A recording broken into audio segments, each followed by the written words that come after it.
Book 2, The Earth Under the Martians, Underfoot. In the first book, I have wandered so much from my own adventures to tell of the experiences of my brother that all through the last 2 chapters I and the curate have been lurking in the empty house at Halliford, whither we fled to escape the black smoke. There I will resume.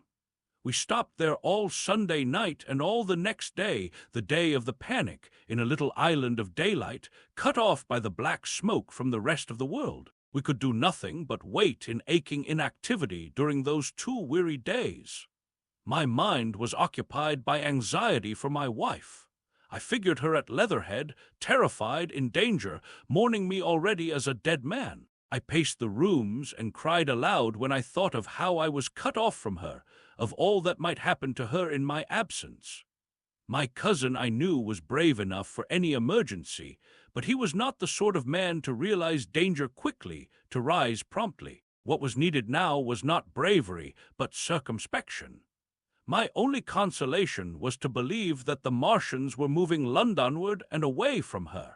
Such vague anxieties keep the mind sensitive and painful. I grew very weary and irritable with the curate's perpetual ejaculations. I tired of the sight of his selfish despair. After some ineffectual remonstrance, I kept away from him, staying in a room, evidently a children's schoolroom, containing globes, forms, and copybooks. When he followed me thither, I went to a box room at the top of the house and, in order to be alone with my aching miseries, locked myself in.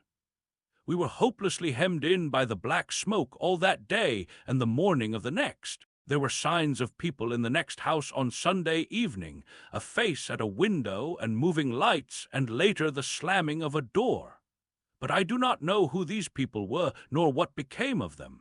We saw nothing of them next day. The black smoke drifted slowly riverward all through Monday morning, creeping nearer and nearer to us, driving at last along the roadway outside the house that hid us. A Martian came across the fields about midday, laying the stuff with a jet of superheated steam that hissed against the walls, smashed all the windows it touched, and scalded the curate's hand as he fled out of the front room. When at last we crept across the sodden rooms and looked out again, the country northward was as though a black snowstorm had passed over it. Looking towards the river, we were astonished to see an unaccountable redness mingling with the black of the scorched meadows. For a time we did not see how this change affected our position, save that we were relieved of our fear of the black smoke. But later I perceived that we were no longer hemmed in, that now we might get away. So soon as I realized that the way of escape was open, my dream of action returned. But the curate was lethargic, unreasonable. "We are safe here," he repeated, "safe here." I resolved to leave him. Would that I had! Wiser now for the artilleryman's teaching, I sought out food and drink. I had found oil and rags for my burns, and I also took a hat and a flannel shirt that I found in one of the bedrooms. When it was clear to him that I meant to go alone, had reconciled myself to going alone, he suddenly roused himself to come. And all being quiet throughout the afternoon, we started about 5 o'clock, as I should judge, along the blackened road to Sunbury. In Sunbury, and at intervals along the road, were dead bodies lying in contorted attitudes. Horses as well as men, overturned carts and luggage, all covered thickly with black dust. That pall of cindery powder made me think of what I had read of the destruction of Pompeii. We got to Hampton Court without misadventure, our minds full of strange and unfamiliar appearances. And at Hampton Court our eyes were relieved to find a patch of green that had escaped the suffocating drift. We went through Bushy Park, with its deer going to and fro under the chestnuts, and some men and women hurrying in the distance towards Hampton, and so we came to Twickenham. These were the first people we saw. Away across the road, the woods beyond Ham and Petersham were still afire. Twickenham was uninjured by either heat ray or black smoke, and there were more people about here, though none could give us news. For the most part they were like ourselves, taking advantage of a lull to shift their quarters. I have an impression that many of the houses here were still occupied by scared inhabitants, too frightened even for flight. Here, too, the evidence of a hasty rout was abundant along the road. I remember most vividly 3 smashed bicycles in a heap, pounded into the road by the wheels of subsequent carts. We crossed Richmond Bridge about 8:30. We hurried across the exposed bridge, of course, but I noticed floating down the stream a number of red masses, some many feet across. I did not know what these were. There was no time for scrutiny, and I put a more horrible interpretation on them than they deserved. Here again on the Surrey side were black dust that had once been smoke, and dead bodies, a heap near the approach to the station. But we had no glimpse of the Martians until we were some way towards Barnes. We saw in the blackened distance a group of 3 people running down a side street towards the river, but otherwise it seemed deserted. Up the hill Richmond town was burning briskly. Outside the town of Richmond there was no trace of the black smoke. Then suddenly, as we approached Kew, came a number of people running, and the upperworks of a Martian fighting machine loomed in sight over the housetops, not 100 yards away from us. We stood aghast at our danger, and had the Martian looked down, we must immediately have perished. We were so terrified that we dared not go on, but turned aside and hid in a shed in a garden. There the curate crouched, weeping silently and refusing to stir again. But my fixed idea of reaching Leatherhead would not let me rest, and in the twilight I ventured out again. I went through a shrubbery and along a passage beside a big house standing in its own grounds, and so emerged upon the road towards Kew. The curate I left in the shed, but he came hurrying after me. That second start was the most foolhardy thing I ever did, for it was manifest the Martians were about us. No sooner had the curate overtaken me than we saw either the fighting machine we had seen before or another, far away across the meadows in the direction of Kew Lodge. 4 or 5 little black figures hurried before it across the green-gray of the field, and in a moment it was evident this Martian pursued them. In 3 strides he was among them, and they ran radiating from his feet in all directions. He used no heat ray to destroy them, but picked them up one by one.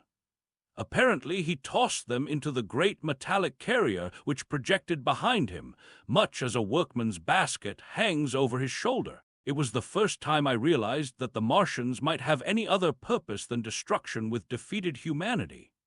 We stood for a moment petrified, then turned and fled through a gate behind us into a walled garden, fell into, rather than found, a fortunate ditch, and lay there, scarce daring to whisper to each other until the stars were out. I suppose it was nearly 11 o'clock before we gathered courage to start again, no longer venturing into the road, but sneaking along hedgerows and through plantations, and watching keenly through the darkness, he on the right and I on the left, for the Martians, who seemed to be all about us. In one place we blundered upon a scorched and blackened area, now cooling and ashen, and a number of scattered dead bodies of men, burned horribly about the heads and trunks, but with their legs and boots mostly intact, and of dead horses, 50 feet perhaps, behind a line of 4 ripped guns and smashed gun carriages. Sheen, it seemed, had escaped destruction, but the place was silent and deserted. Here we happened on no dead, though the night was too dark for us to see into the side roads of the place. In Sheen, my companion suddenly complained of faintness and thirst, and we decided to try one of the houses. The first house we entered, after a little difficulty with the window, was a small, semi-detached villa, and I found nothing eatable left in the place but some mouldy cheese. There was, however, water to drink, and I took a hatchet, which promised to be useful in our next housebreaking. We then crossed to a place where the road turns towards Mortlake.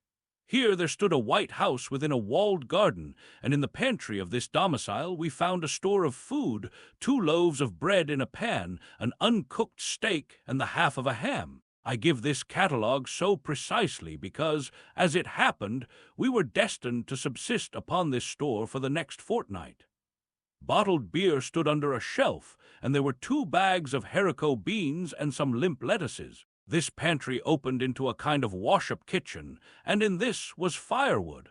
There was also a cupboard, in which we found nearly a dozen of burgundy, tinned soups and salmon, and 2 tins of biscuits. We sat in the adjacent kitchen in the dark, for we dared not strike a light, and ate bread and ham, and drank beer out of the same bottle. The curate, who was still timorous and restless, was now, oddly enough, for pushing on, and I was urging him to keep up his strength by eating when the thing happened that was to imprison us. "It can't be midnight yet," I said, and then came a blinding glare of vivid green light.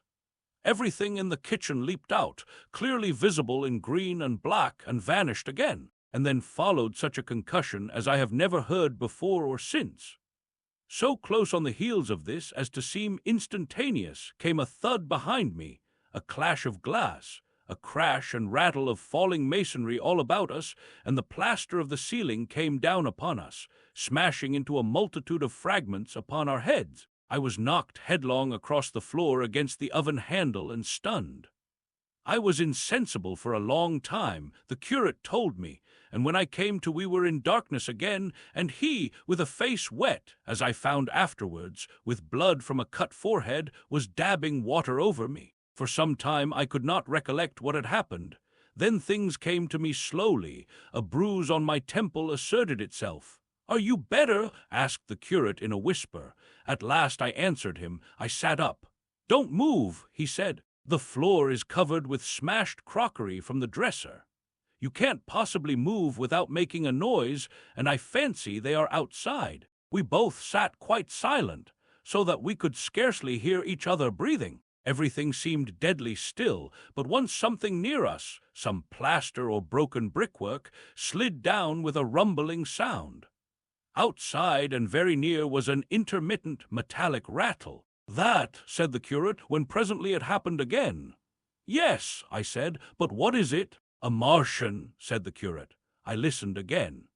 "It was not like the heat ray," I said, and for a time I was inclined to think one of the great fighting machines had stumbled against the house, as I had seen one stumble against the tower of Shepperton Church. Our situation was so strange and incomprehensible that for 3 or 4 hours, until the dawn came, we scarcely moved. And then the light filtered in, not through the window, which remained black, but through a triangular aperture between a beam and a heap of broken bricks in the wall behind us. The interior of the kitchen we now saw greyly for the first time. The window had been burst in by a mass of garden mold, which flowed over the table upon which we had been sitting and lay about our feet. Outside, the soil was banked high against the house. At the top of the window frame we could see an uprooted drain-pipe. The floor was littered with smashed hardware. The end of the kitchen towards the house was broken into, and since the daylight shone in there, it was evident the greater part of the house had collapsed. Contrasting vividly with this ruin was the neat dresser, stained in the fashion, pale green, and with a number of copper and tin vessels below it, the wallpaper imitating blue and white tiles, and a couple of colored supplements fluttering from the walls above the kitchen range. As the dawn grew clearer, we saw through the gap in the wall the body of a Martian, standing sentinel, I suppose, over the still glowing cylinder.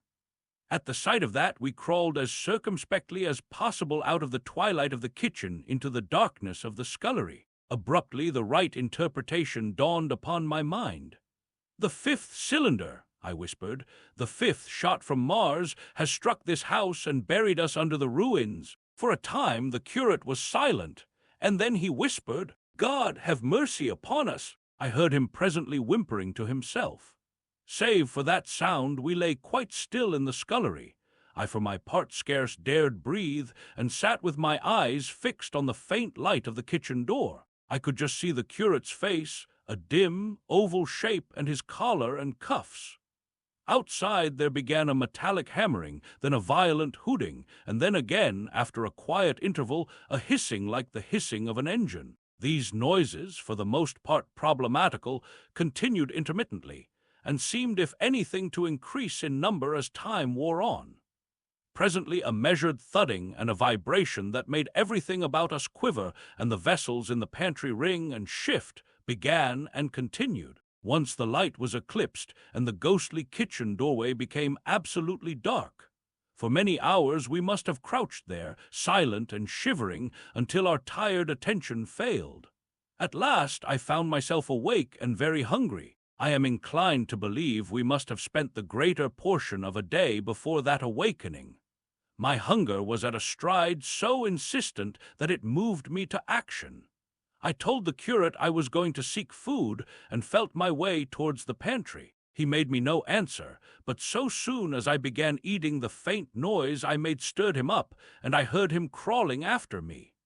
What we saw from the ruined house. After eating, we crept back to the scullery, and there I must have dozed again, for when presently I looked round I was alone. The thudding vibration continued with wearisome persistence. I whispered for the curate several times, and at last felt my way to the door of the kitchen. It was still daylight, and I perceived him across the room, lying against the triangular hole that looked out upon the marshes. His shoulders were hunched, so that his head was hidden from me. I could hear a number of noises almost like those in an engine shed, and the place rocked with that beating thud. Through the aperture in the wall I could see the top of a tree touched with gold and the warm blue of a tranquil evening sky. For a minute or so I remained watching the curate, and then I advanced, crouching and stepping with extreme care amid the broken crockery that littered the floor. I touched the curate's leg, and he started so violently that a mass of plaster went sliding down outside and fell with a loud impact. I gripped his arm, fearing he might cry out, and for a long time we crouched motionless. Then I turned to see how much of our rampart remained. The detachment of the plaster had left a vertical slit open in the debris, and by raising myself cautiously across a beam, I was able to see out of this gap into what had been overnight a quiet suburban roadway. Vast, indeed, was the change that we beheld. The fifth cylinder must have fallen right into the midst of the house we had first visited. The building had vanished, completely smashed, pulverized, and dispersed by the blow. The cylinder lay now far beneath the original foundations, deep in a hole, already vastly larger than the pit I had looked into at Woking. The earth all round it had splashed under that tremendous impact.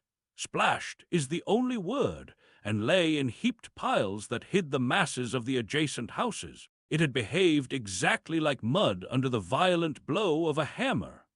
Our house had collapsed backward. The front portion, even on the ground floor, had been destroyed completely. By a chance the kitchen and scullery had escaped, and stood buried now under soil and ruins, closed in by tons of earth on every side save towards the cylinder.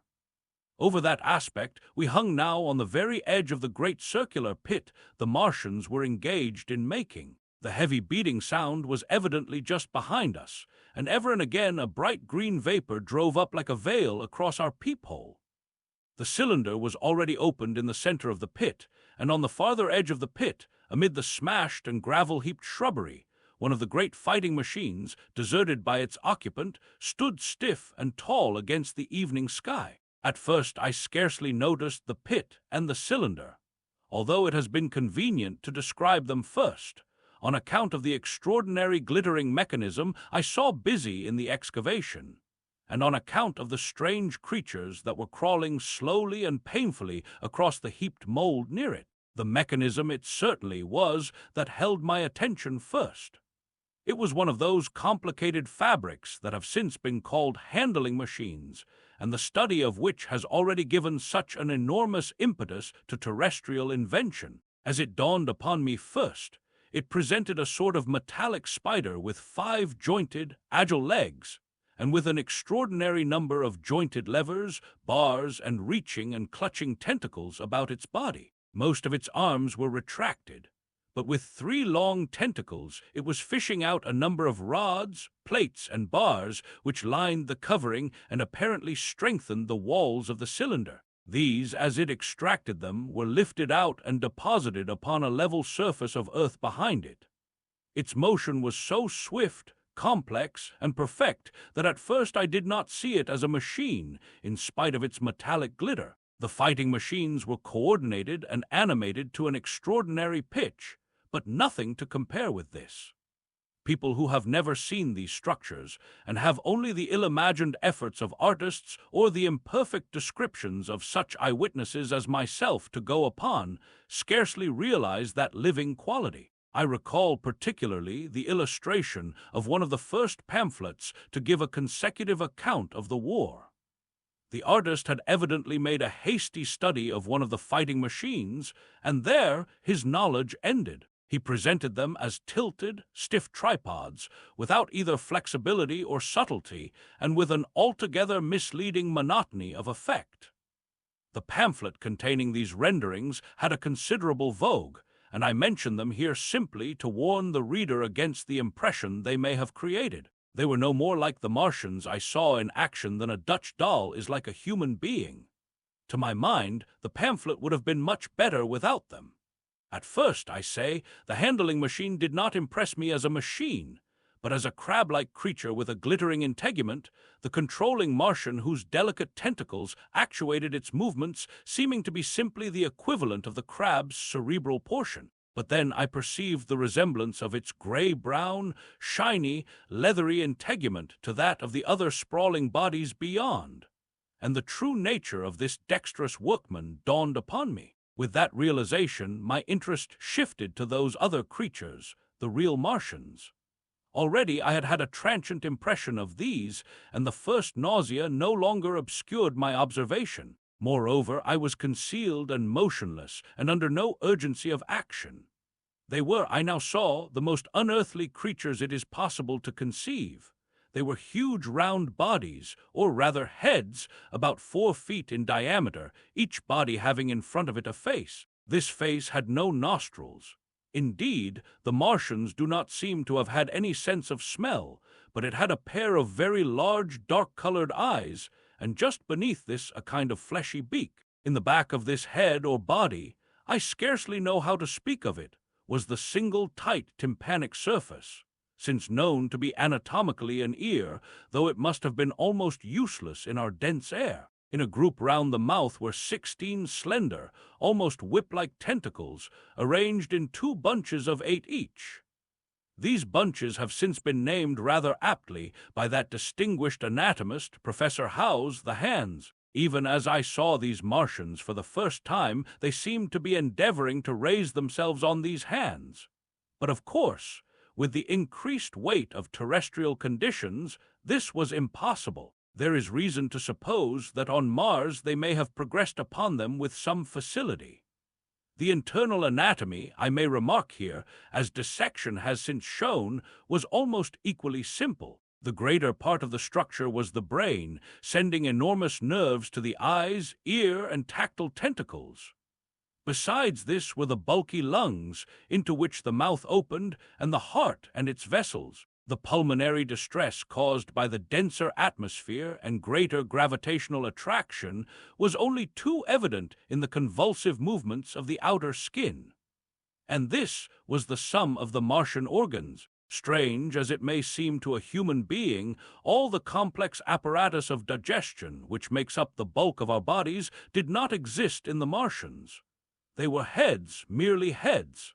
Entrails they had none. They did not eat, much less digest.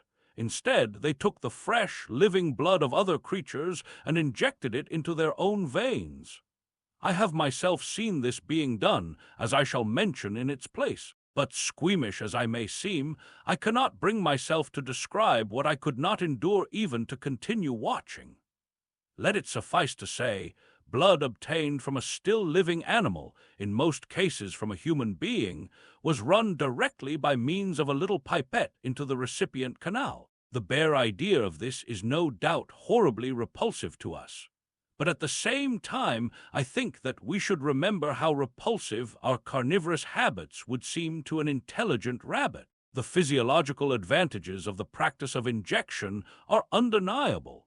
If one thinks of the tremendous waste of human time and energy occasioned by eating and the digestive process, our bodies are half made up of glands and tubes and organs, occupied in turning heterogeneous food into blood. The digestive processes and their reaction upon the nervous system sap our strength and color our minds. Men go happy or miserable as they have healthy or unhealthy livers or sound gastric glands. But the Martians were lifted above all these organic fluctuations of mood and emotion. Their undeniable preference for men as their source of nourishment is partly explained by the nature of the remains of the victims they had brought with them as provisions from Mars. These creatures, to judge from the shriveled remains that have fallen into human hands, were bipeds with flimsy, siliceous skeletons, almost like those of the siliceous sponges, and feeble musculature, standing about 6 feet high and having round, erect heads and large eyes in flinty sockets. 2 or 3 of these seemed to have been brought in each cylinder, and all were killed before Earth was reached. It was just as well for them, for the mere attempt to stand upright upon our planet would have broken every bone in their bodies. And while I am engaged in this description, I may add in this place certain further details which, although they were not all evident to us at the time, will enable the reader who is unacquainted with them to form a clearer picture of these offensive creatures. In 3 other points, their physiology differed strangely from ours. Their organisms did not sleep any more than the heart of man sleeps. Since they had no extensive muscular mechanism to recuperate, that periodical extinction was unknown to them. They had little or no sense of fatigue, it would seem. On Earth they could never have moved without effort, yet even to the last they kept in action. In 24 hours they did 24 hours of work, as even on Earth is perhaps the case with the ants. In the next place, wonderful as it seems in a sexual world, the Martians were absolutely without sex, and therefore without any of the tumultuous emotions that arise from that difference among men. A young Martian, there can now be no dispute, was really born upon Earth during the war, and it was found attached to its parent, partially budded off, just as young lily bulbs bud off, or like the young animals in the freshwater polyp. In man, in all the higher terrestrial animals, such a method of increase has disappeared, but even on this Earth it was certainly the primitive method. Among the lower animals, up even to those first cousins of the vertebrated animals, the tunicates, the 2 processes occur side by side, but finally the sexual method superseded its competitor altogether. On Mars, however, just the reverse has apparently been the case.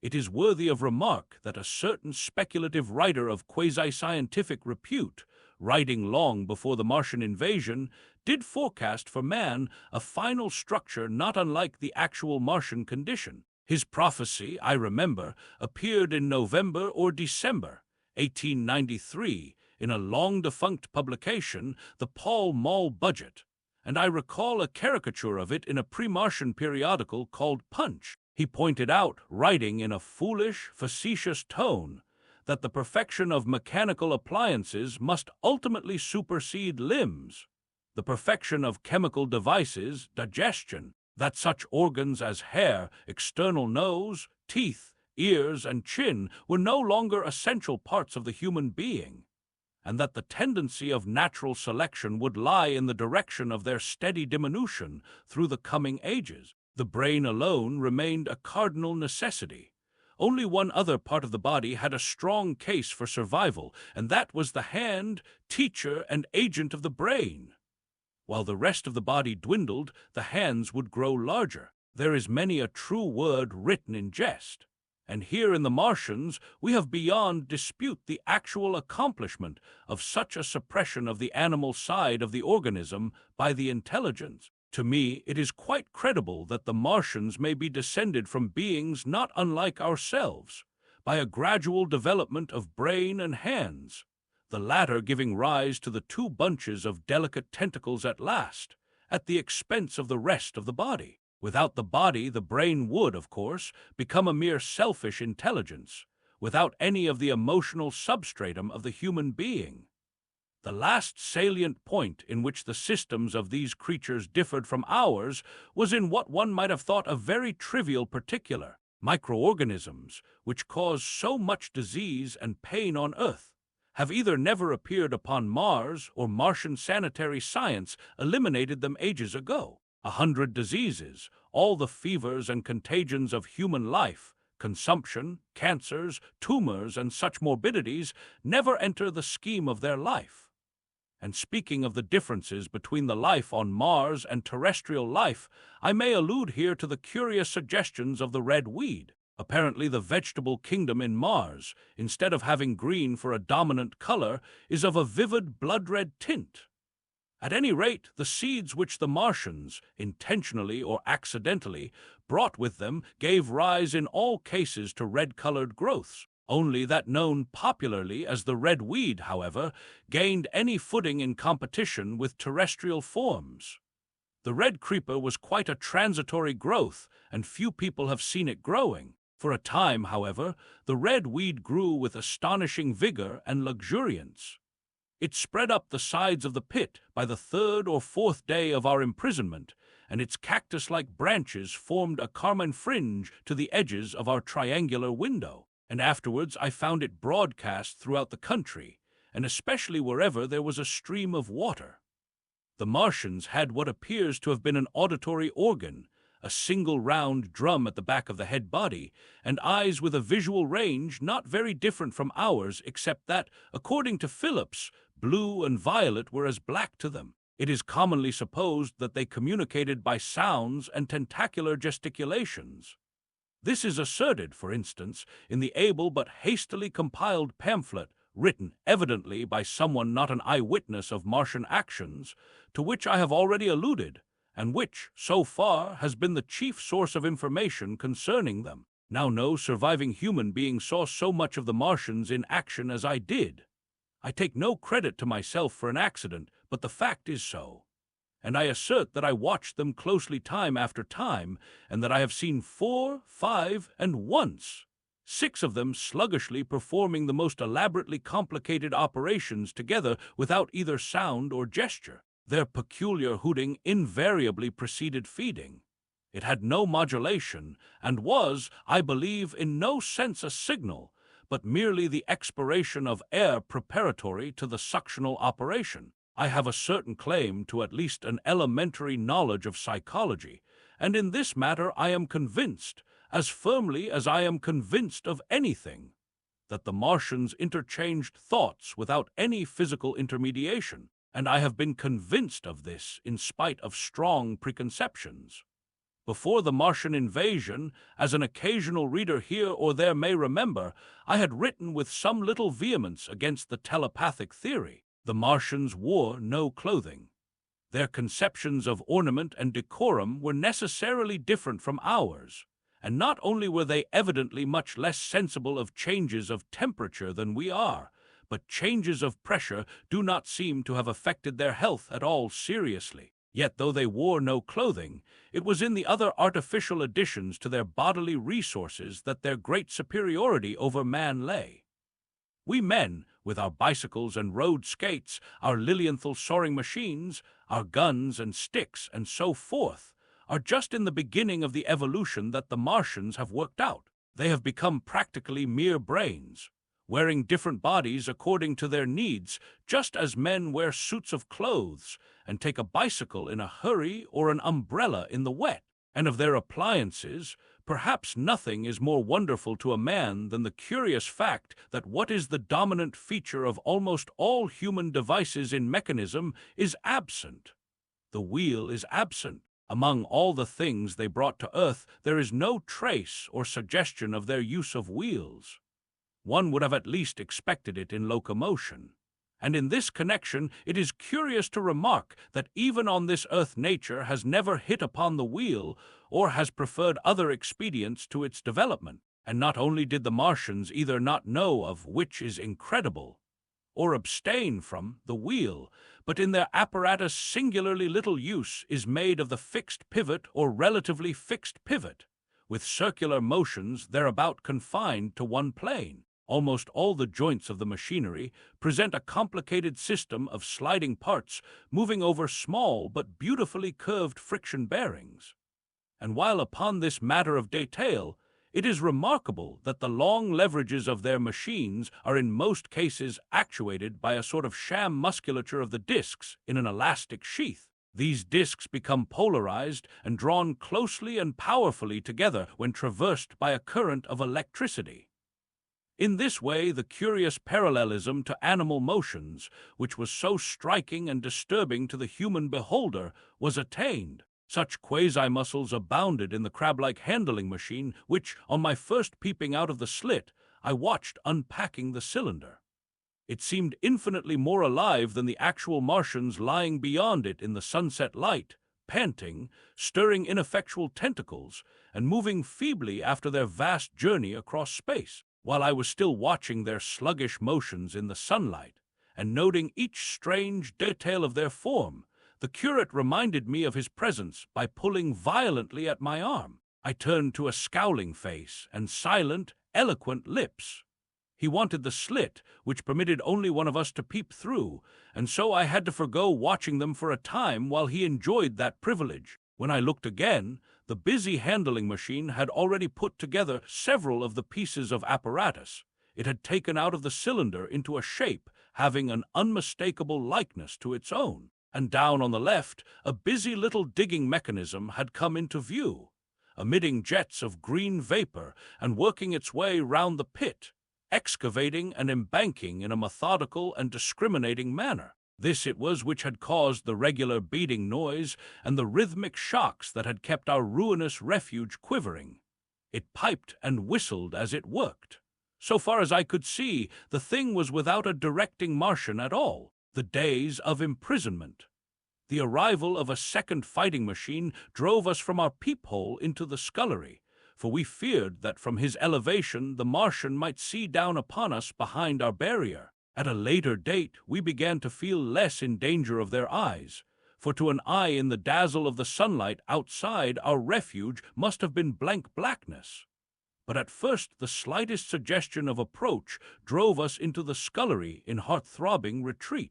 Yet terrible as was the danger we incurred, the attraction of peeping was for both of us irresistible. And I recall now with a sort of wonder that, in spite of the infinite danger in which we were between starvation and a still more terrible death, we could yet struggle bitterly for that horrible privilege of sight. We would race across the kitchen in a grotesque way between eagerness and the dread of making a noise, and strike each other, and thrust and kick, within a few inches of exposure. The fact is that we had absolutely incompatible dispositions and habits of thought and action, and our danger and isolation only accentuated the incompatibility. At Halliford I had already come to hate the curate's trick of helpless exclamation, his stupid rigidity of mind. His endless muttering monologue vitiated every effort I made to think out a line of action, and drove me at times, thus pent up and intensified, almost to the verge of craziness. He was as lacking in restraint as a silly woman. He would weep for hours together, and I verily believe that to the very end this spoiled child of life thought his weak tears in some way efficacious, and I would sit in the darkness unable to keep my mind off him by reason of his importunities. He ate more than I did, and it was in vain I pointed out that our only chance of life was to stop in the house until the Martians had done with their pit, that in that long patience a time might presently come when we should need food. He ate and drank impulsively in heavy meals at long intervals. He slept little. As the days wore on, his utter carelessness of any consideration so intensified our distress and danger that I had, much as I loathed doing it, to resort to threats and at last to blows. That brought him to reason for a time. But he was one of those weak creatures, void of pride, timorous, anemic, hateful souls, full of shifty cunning, who face neither God nor man, who face not even themselves. It is disagreeable for me to recall and write these things, but I set them down that my story may lack nothing. Those who have escaped the dark and terrible aspects of life will find my brutality, my flash of rage in our final tragedy, easy enough to blame, for they know what is wrong as well as any, but not what is possible to tortured men. But those who have been under the shadow, who have gone down at last to elemental things, will have a wider charity. And while within we fought out our dark, dim contest of whispers, snatched food and drink, and gripping hands and blows, without, in the pitiless sunlight of that terrible June, was the strange wonder, the unfamiliar routine of the Martians in the pit. Let me return to those first new experiences of mine. After a long time, I ventured back to the peephole to find that the newcomers had been reinforced by the occupants of no fewer than 3 of the fighting machines. These last had brought with them certain fresh appliances that stood in an orderly manner about the cylinder. The second handling machine was now completed, and was busied in serving one of the novel contrivances the big machine had brought. This was a body resembling a milk can in its general form, above which oscillated a pear-shaped receptacle, and from which a stream of white powder flowed into a circular basin below. The oscillatory motion was imparted to this by one tentacle of the handling machine.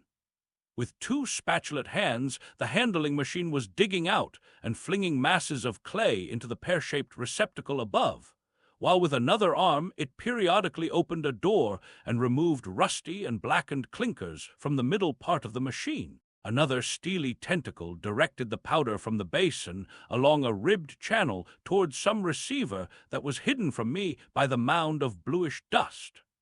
From this unseen receiver, a little thread of green smoke rose vertically into the quiet air. As I looked, the handling machine, with a faint and musical clinking, extended telescopic fashion, a tentacle that had been a moment before a mere blunt projection, until its end was hidden behind the mound of clay. In another second, it had lifted a bar of white aluminium into sight, untarnished as yet and shining dazzlingly, and deposited it in a growing stack of bars that stood at the side of the pit. Between sunset and starlight, this dexterous machine must have made more than 100 such bars out of the crude clay, and the mound of bluish dust rose steadily until it topped the side of the pit. The contrast between the swift and complex movements of these contrivances and the inert, panting clumsiness of their masters was acute, and for days I had to tell myself repeatedly that these latter were indeed the living of the 2 things. The curate had possession of the slit when the first men were brought to the pit. I was sitting below, huddled up, listening with all my ears. He made a sudden movement backward, and I, fearful that we were observed, crouched in a spasm of terror. He came sliding down the rubbish and crept beside me in the darkness, inarticulate, gesticulating, and for a moment I shared his panic. His gesture suggested a resignation of the slit, and after a little while my curiosity gave me courage, and I rose up, stepped across him, and clambered up to it. At first I could see no reason for his frantic behavior. The twilight had now come, the stars were little and faint, but the pit was illuminated by the flickering green fire that came from the aluminium making. The whole picture was a flickering scheme of green gleams and shifting rusty black shadows, strangely trying to the eyes. Over and through it all went the bats, heeding it not at all. The sprawling Martians were no longer to be seen. The mound of blue-green powder had risen to cover them from sight, and a fighting machine, with its legs contracted, crumpled, and abbreviated, stood across the corner of the pit. And then, amid the clangor of the machinery, came a drifting suspicion of human voices that I entertained at first only to dismiss. I crouched, watching this fighting machine closely, satisfying myself now for the first time that the hood did indeed contain a Martian. As the green flames lifted, I could see the oily gleam of his integument and the brightness of his eyes. And suddenly I heard a yell and saw a long tentacle reaching over the shoulder of the machine to the little cage that hunched upon its back. Then something struggling violently, was lifted high against the sky, a black, vague enigma against the starlight. And as this black object came down again, I saw by the green brightness that it was a man. For an instant he was clearly visible. He was a stout, ruddy, middle-aged man, well dressed. 3 days before, he must have been walking the world, a man of considerable consequence. I could see his staring eyes and gleams of light on his studs and watch chain. He vanished behind the mound, and for a moment there was silence.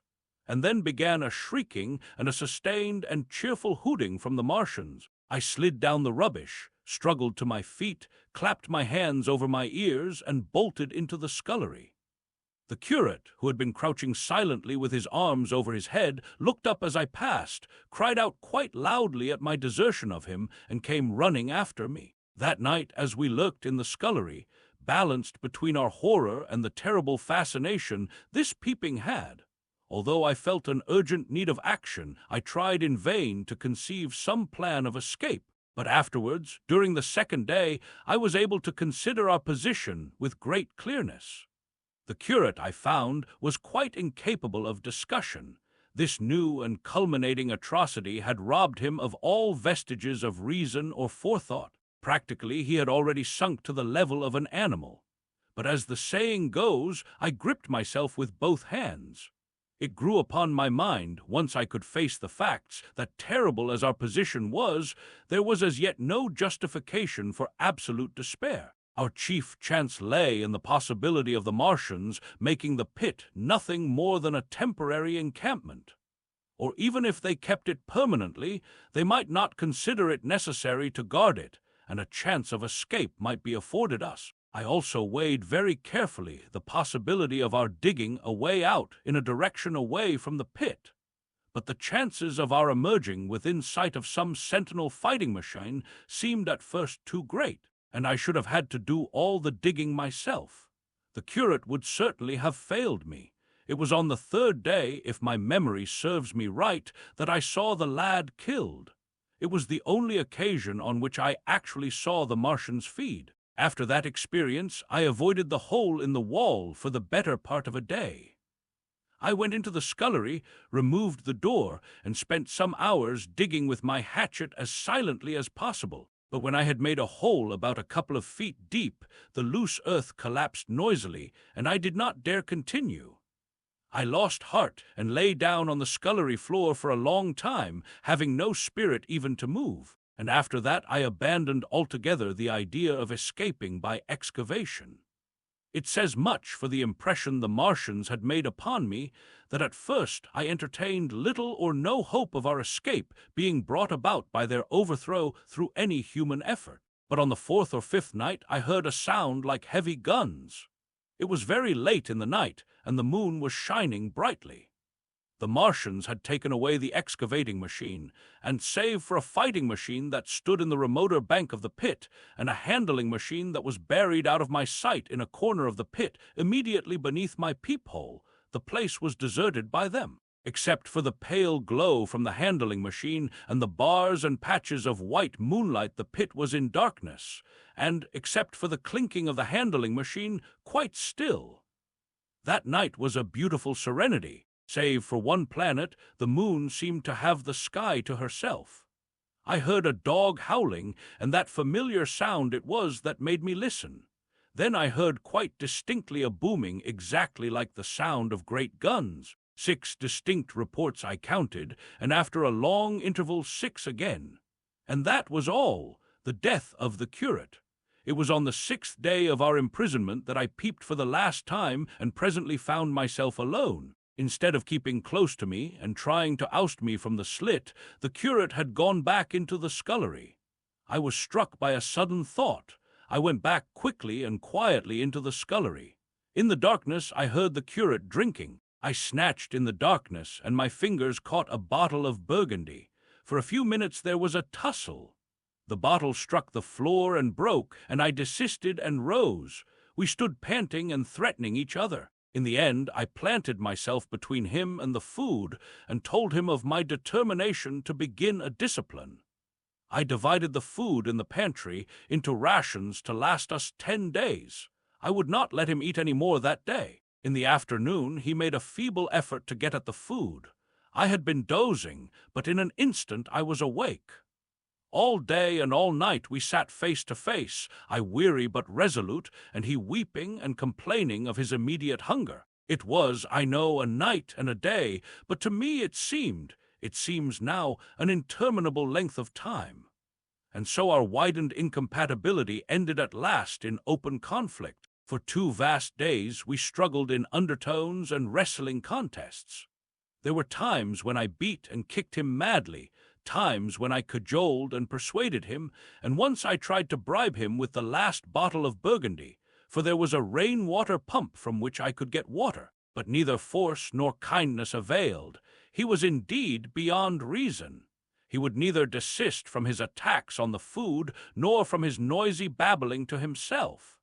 The rudimentary precautions to keep our imprisonment endurable he would not observe. Slowly I began to realize the complete overthrow of his intelligence, to perceive that my sole companion in this close and sickly darkness was a man insane.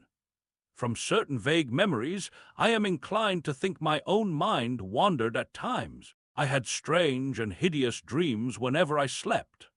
It sounds paradoxical, but I am inclined to think that the weakness and insanity of the curate warned me, braced me, and kept me a sane man. On the 8th day he began to talk aloud instead of whispering, and nothing I could do would moderate his speech. "It is just, O God," he would say over and over again. "It is just, on me and mine be the punishment laid. We have sinned, we have fallen short. There was poverty, sorrow, the poor were trodden in the dust, and I held my peace. I preached acceptable folly, my God, what folly, when I should have stood up, though I died for it, and called upon them to repent, repent, oppressors of the poor and needy, the wine-press of God." Then he would suddenly revert to the matter of the food I withheld from him, praying, begging, weeping, at last threatening. He began to raise his voice. I prayed him not to. He perceived a hold on me. He threatened he would shout and bring the Martians upon us. For a time that scared me, but any concession would have shortened our chance of escape beyond estimating. I defied him, although I felt no assurance that he might not do this thing. But that day, at any rate, he did not.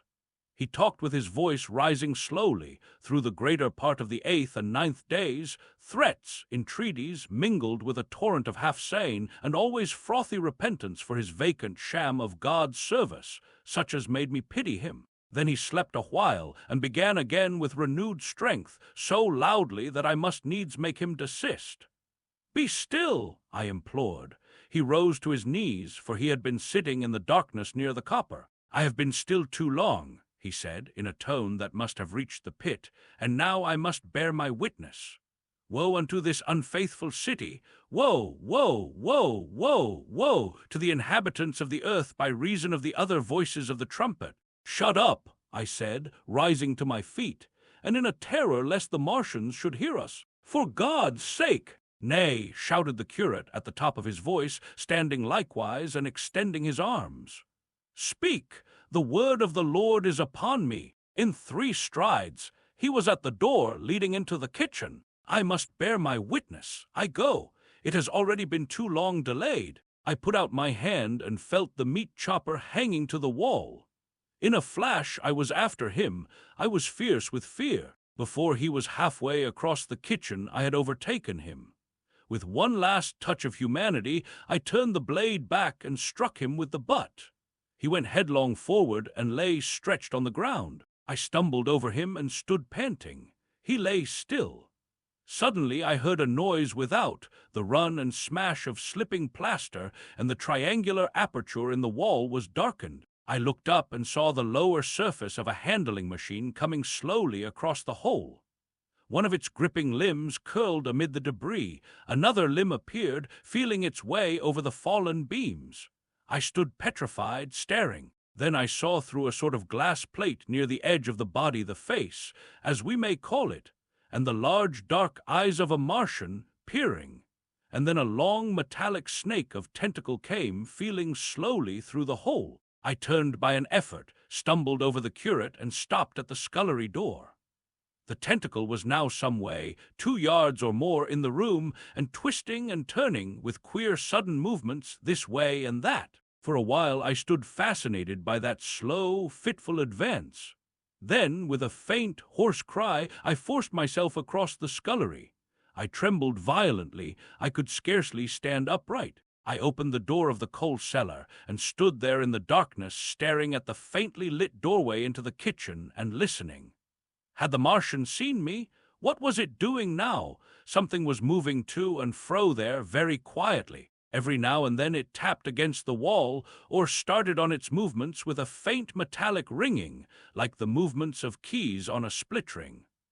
Then a heavy body, I knew too well what, was dragged across the floor of the kitchen towards the opening. Irresistibly attracted, I crept to the door and peeped into the kitchen. In the triangle of bright outer sunlight, I saw the Martian, in its briarius of a handling machine, scrutinizing the curate's head. I thought at once that it would infer my presence from the mark of the blow I had given him. I crept back to the coal cellar, shut the door, and began to cover myself up as much as I could, and as noiselessly as possible in the darkness, among the firewood and coal therein. Every now and then I paused, rigid, to hear if the Martian had thrust its tentacles through the opening again. Then the faint metallic jingle returned. I traced it slowly feeling over the kitchen. Presently I heard it nearer in the scullery as I judged. I thought that its length might be insufficient to reach me. I prayed copiously. It passed, scraping faintly across the cellar door. An age of almost intolerable suspense intervened. Then I heard it fumbling at the latch. It had found the door. The Martians understood doors. It worried at the catch for a minute, perhaps, and then the door opened. In the darkness, I could just see the thing, like an elephant's trunk more than anything else, waving towards me and touching and examining the wall, coals, wood, and ceiling. It was like a black worm swaying its blind head to and fro. Once, even, it touched the heel of my boot. I was on the verge of screaming. I bit my hand. For a time the tentacle was silent. I could have fancied it had been withdrawn. Presently, with an abrupt click, it gripped something. I thought it had seemed to go out of the cellar again. For a minute I was not sure. Apparently it had taken a lump of coal to examine. I seized the opportunity of slightly shifting my position, which had become cramped, and then listened. I whispered passionate prayers for safety. Then I heard the slow, deliberate sound creeping towards me again. Slowly, slowly it drew near, scratching against the walls and tapping the furniture. While I was still doubtful, it rapped smartly against the cellar door and closed it. I heard it go into the pantry, and the biscuit tins rattled and a bottle smashed, and then came a heavy bump against the cellar door. Then silence that passed into an infinity of suspense. Had it gone? At last I decided that it had. It came into the scullery no more, but I lay all the 10th day in the close darkness, buried among coals and firewood, not daring even to crawl out for the drink for which I craved. It was the 11th day before I ventured so far from my security. The stillness. My first act before I went into the pantry was to fasten the door between the kitchen and the scullery. But the pantry was empty. Every scrap of food had gone. Apparently, the Martian had taken it all on the previous day. At that discovery, I despaired for the first time. I took no food or no drink either on the 11th or the 12th day. At first my mouth and throat were parched, and my strength ebbed sensibly. I sat about in the darkness of the scullery in a state of despondent wretchedness. My mind ran on eating. I thought I had become deaf, for the noises of movement I had been accustomed to hear from the pit had ceased absolutely. I did not feel strong enough to crawl noiselessly to the peephole, or I would have gone there. On the 12th day my throat was so painful that, taking the chance of alarming the Martians, I attacked the creaking rain-water pump that stood by the sink, and got a couple of glassfuls of blackened and tainted rain water. I was greatly refreshed by this, and emboldened by the fact that no inquiring tentacle followed the noise of my pumping. During these days, in a rambling, inconclusive way, I thought much of the curate and of the manner of his death. On the 13th day I drank some more water, and dozed and thought disjointedly of eating and of vague, impossible plans of escape. Whenever I dozed, I dreamt of horrible phantasms, of the death of the curate, or of sumptuous dinners. But asleep or awake, I felt a keen pain that urged me to drink again and again. The light that came into the scullery was no longer gray, but red. To my disordered imagination, it seemed the color of blood. On the 14th day, I went into the kitchen, and I was surprised to find that the fronds of the red weed had grown right across the hole in the wall, turning the half-light of the place into a crimson-colored obscurity. It was early on the 15th day that I heard a curious, familiar sequence of sounds in the kitchen, and listening, identified it as the snuffing and scratching of a dog. Going into the kitchen, I saw a dog's nose peering in through a break among the ruddy fronds. This greatly surprised me. At the scent of me, he barked shortly. I thought if I could induce him to come into the place quietly, I should be able, perhaps, to kill and eat him, and in any case it would be advisable to kill him, lest his actions attracted the attention of the Martians. I crept forward, saying, "Good dog," very softly, but he suddenly withdrew his head and disappeared. I listened. I was not deaf, but certainly the pit was still. I heard a sound like the flutter of a bird's wings and a hoarse croaking, but that was all. For a long while I lay close to the peephole, but not daring to move aside the red plants that obscured it. Once or twice I heard a faint pitter-patter like the feet of the dog going hither and thither on the sand far below me, and there were more bird-like sounds, but that was all. At length, encouraged by the silence, I looked out. Except in the corner, where a multitude of crows hopped and fought over the skeletons of the dead the Martians had consumed, there was not a living thing in the pit. I stared about me, scarcely believing my eyes. All the machinery had gone, save for the big mound of grayish-blue powder in one corner, certain bars of aluminium in another, the black birds, and the skeletons of the killed. The place was merely an empty circular pit in the sand. Slowly I thrust myself out through the red weed and stood upon the mound of rubble. I could see in any direction save behind me to the north, and neither Martians nor sign of Martians were to be seen. The pit dropped sheerly from my feet, but a little way along the rubbish afforded a practicable slope to the summit of the ruins. My chance of escape had come. I began to tremble. I hesitated for some time, and then, in a gust of desperate resolution, and with a heart that throbbed violently, I scrambled to the top of the mound in which I had been buried so long. I looked about again. To the northward, too, no Martian was visible. When I had last seen this part of Sheen in the daylight, it had been a straggling street of comfortable white and red houses, interspersed with abundant shady trees. Now I stood on a mound of smashed brickwork, clay, and gravel, over which spread a multitude of red cactus-shaped plants, knee-high, without a solitary terrestrial growth to dispute their footing. The trees near me were dead and brown, but further a network of red threads scaled the still living stems. The neighboring houses had all been wrecked, but none had been burned. Their walls stood, sometimes to the second story, with smashed windows and shattered doors. The red weed grew tumultuously in their roofless rooms. Below me was the great pit, with the crows struggling for its refuse. A number of other birds hopped about among the ruins. Far away I saw a gaunt cat slink crouchingly along a wall, but traces of men there were none. The day seemed, by contrast with my recent confinement, dazzlingly bright, the sky a glowing blue. A gentle breeze kept the red weed that covered every scrap of unoccupied ground gently swaying.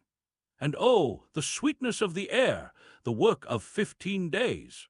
For some time I stood tottering on the mound regardless of my safety. Within that noisome den from which I had emerged, I had thought with a narrow intensity only of our immediate security. I had not realized what had been happening to the world, had not anticipated this startling vision of unfamiliar things. I had expected to see Sheen in ruins.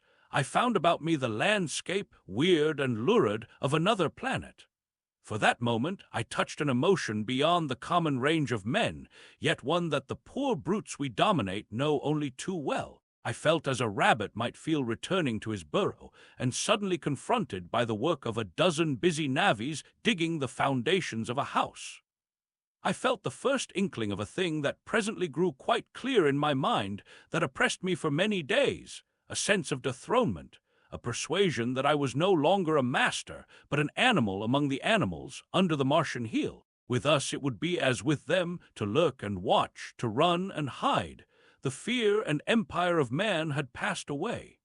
But so soon as this strangeness had been realized it passed, and my dominant motive became the hunger of my long and dismal fast. In the direction away from the pit I saw, beyond a red-covered wall, a patch of garden ground unburied.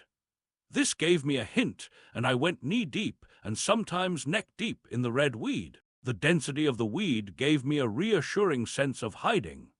The wall was some 6 feet high, and when I attempted to clamber it, I found I could not lift my feet to the crest. So I went along by the side of it, and came to a corner and a rockwork that enabled me to get to the top, and tumble into the garden I coveted. Here I found some young onions, a couple of gladiolus bulbs, and a quantity of immature carrots, all of which I secured, and scrambling over a ruined wall, went on my way through scarlet and crimson trees towards Kew. It was like walking through an avenue of gigantic blood drops, possessed with 2 ideas: to get more food, and to limp, as soon and as far as my strength permitted, out of this accursed unearthly region of the pit. Some way farther, in a grassy place, was a group of mushrooms which also I devoured, and then I came upon a brown sheet of flowing shallow water where meadows used to be. These fragments of nourishment served only to whet my hunger. At first I was surprised at this flood in a hot, dry summer, but afterwards I discovered that it was caused by the tropical exuberance of the red weed. Directly this extraordinary growth encountered water, it straightway became gigantic and of unparalleled fecundity. Its seeds were simply poured down into the water of the Wey and Thames, and its swiftly growing and titanic water fronds speedily choked both those rivers. At Putney, as I afterwards saw, the bridge was almost lost in a tangle of this weed, and at Richmond, too, the Thames water poured in a broad and shallow stream across the meadows of Hampton and Twickenham. As the water spread, the weed followed them, until the ruined villas of the Thames Valley were for a time lost in this red swamp, whose margin I explored, and much of the desolation the Martians had caused was concealed. In the end, the red weed succumbed almost as quickly as it had spread.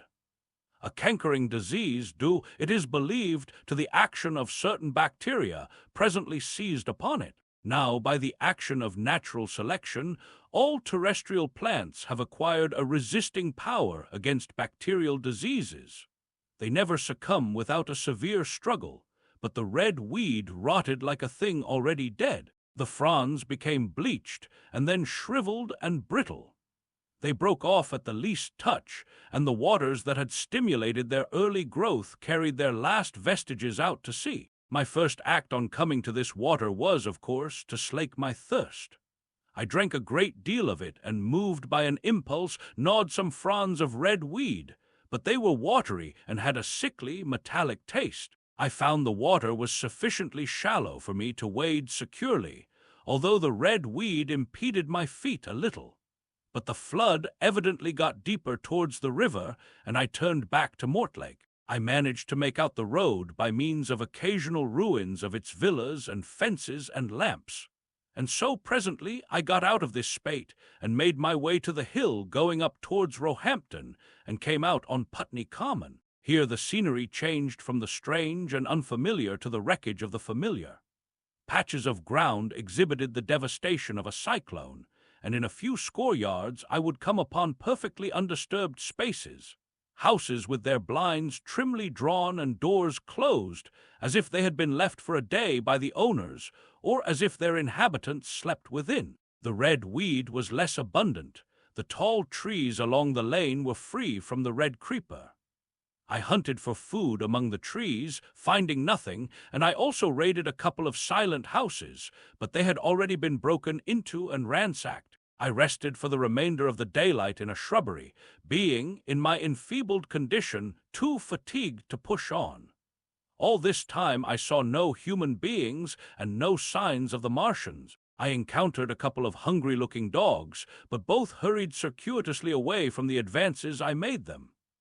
Near Roehampton I had seen 2 human skeletons, not bodies, but skeletons, picked clean, and in the wood by me I found the crushed and scattered bones of several cats and rabbits and the skull of a sheep. But though I gnawed parts of these in my mouth, there was nothing to be got from them. After sunset I struggled on along the road towards Putney, where I think the heat tray must have been used for some reason. And in the garden beyond Roehampton I got a quantity of immature potatoes, sufficient to stay my hunger. From this garden one looked down upon Putney and the river. The aspect of the place in the dusk was singularly desolate. Blackened trees, blackened, desolate ruins, and down the hill the sheets of the flooded river, red tinged with the weed. And over all, silence. It filled me with indescribable terror to think how swiftly that desolating change had come. For a time I believed that mankind had been swept out of existence, and that I stood there alone, the last man left alive. Hard by the top of Putney Hill I came upon another skeleton, with the arms dislocated and removed several yards from the rest of the body. As I proceeded, I became more and more convinced that the extermination of mankind was, save for such stragglers as myself, already accomplished in this part of the world. The Martians, I thought, had gone on and left the country desolated, seeking food elsewhere. Perhaps even now they were destroying Berlin or Paris, or it might be they had gone northward. The man Onputney Hill. I spent that night in the inn that stands at the top of Putney Hill, sleeping in a made bed for the first time since my flight to Leatherhead. I will not tell the needless trouble I had breaking into that house. Afterwards I found the front door was on the latch, nor how I ransacked every room for food until just on the verge of despair, in what seemed to me to be a servant's bedroom, I found a rat-gnawed crust and 2 tins of pineapple. The place had been already searched and emptied. In the bar I afterwards found some biscuits and sandwiches that had been overlooked. The latter I could not eat, they were too rotten, but the former not only stayed my hunger, but filled my pockets. I lit no lamps, fearing some Martian might come beating that part of London for food in the night. Before I went to bed, I had an interval of restlessness, and prowled from window to window, peering out for some sign of these monsters. I slept little. As I lay in bed, I found myself thinking consecutively, a thing I do not remember to have done since my last argument with the curate. During all the intervening time, my mental condition had been a hurrying succession of vague emotional states or a sort of stupid receptivity. But in the night my brain, reinforced, I suppose, by the food I had eaten, grew clear again, and I thought. 3 things struggled for possession of my mind: the killing of the curate, the whereabouts of the Martians, and the possible fate of my wife. The former gave me no sensation of horror or remorse to recall. I saw it simply as a thing done, a memory infinitely disagreeable, but quite without the quality of remorse. I saw myself then as I see myself now, driven step by step towards that hasty blow, the creature of a sequence of accidents leading inevitably to that. I felt no condemnation, yet the memory, static, unprogressive, haunted me. In the silence of the night, with that sense of the nearness of God that sometimes comes into the stillness and the darkness, I stood my trial, my only trial, for that moment of wrath and fear. I retraced every step of our conversation from the moment when I had found him crouching beside me, heedless of my thirst, and pointing to the fire and smoke that streamed up from the ruins of Weybridge. We had been incapable of cooperation. Grim chance had taken no heed of that. Had I foreseen, I should have left him at Halliford. But I did not foresee, and crime is to foresee and do. And I set this down as I have set all this story down as it was. There were no witnesses, all these things I might have concealed.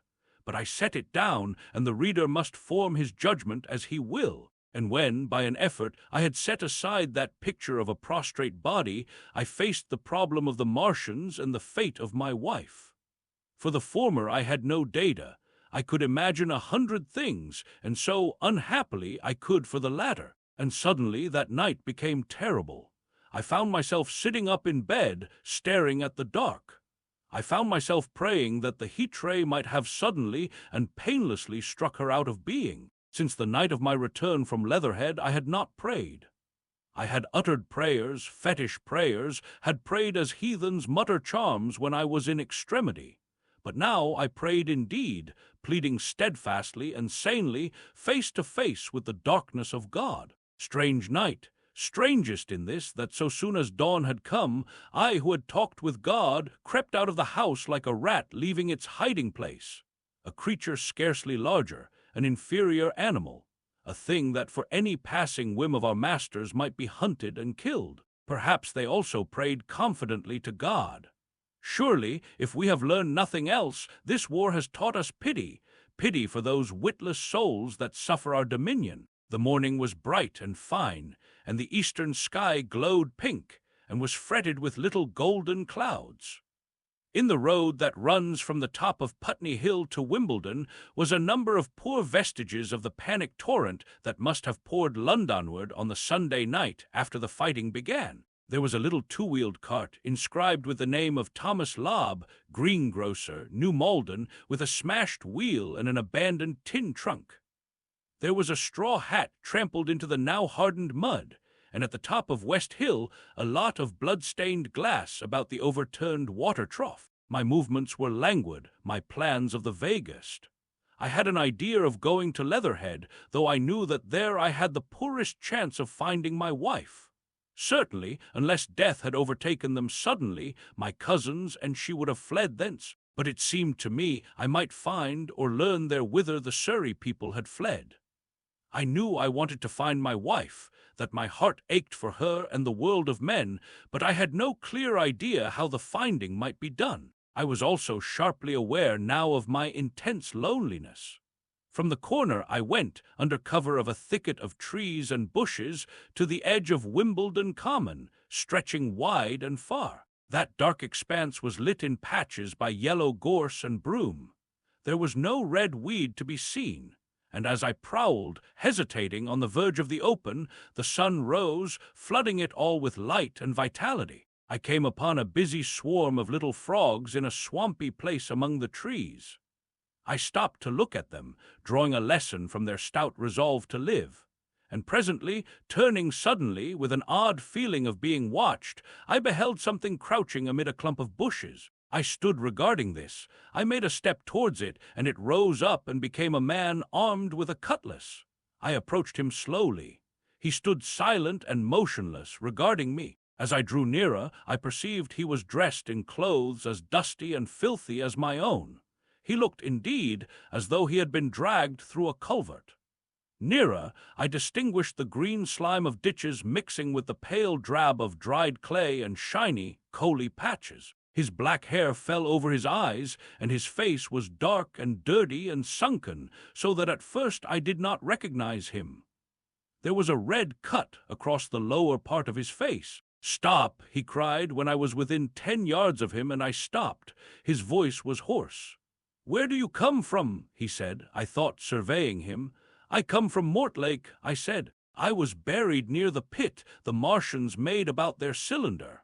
I have worked my way out and escaped. There is no food about here," he said. "This is my country.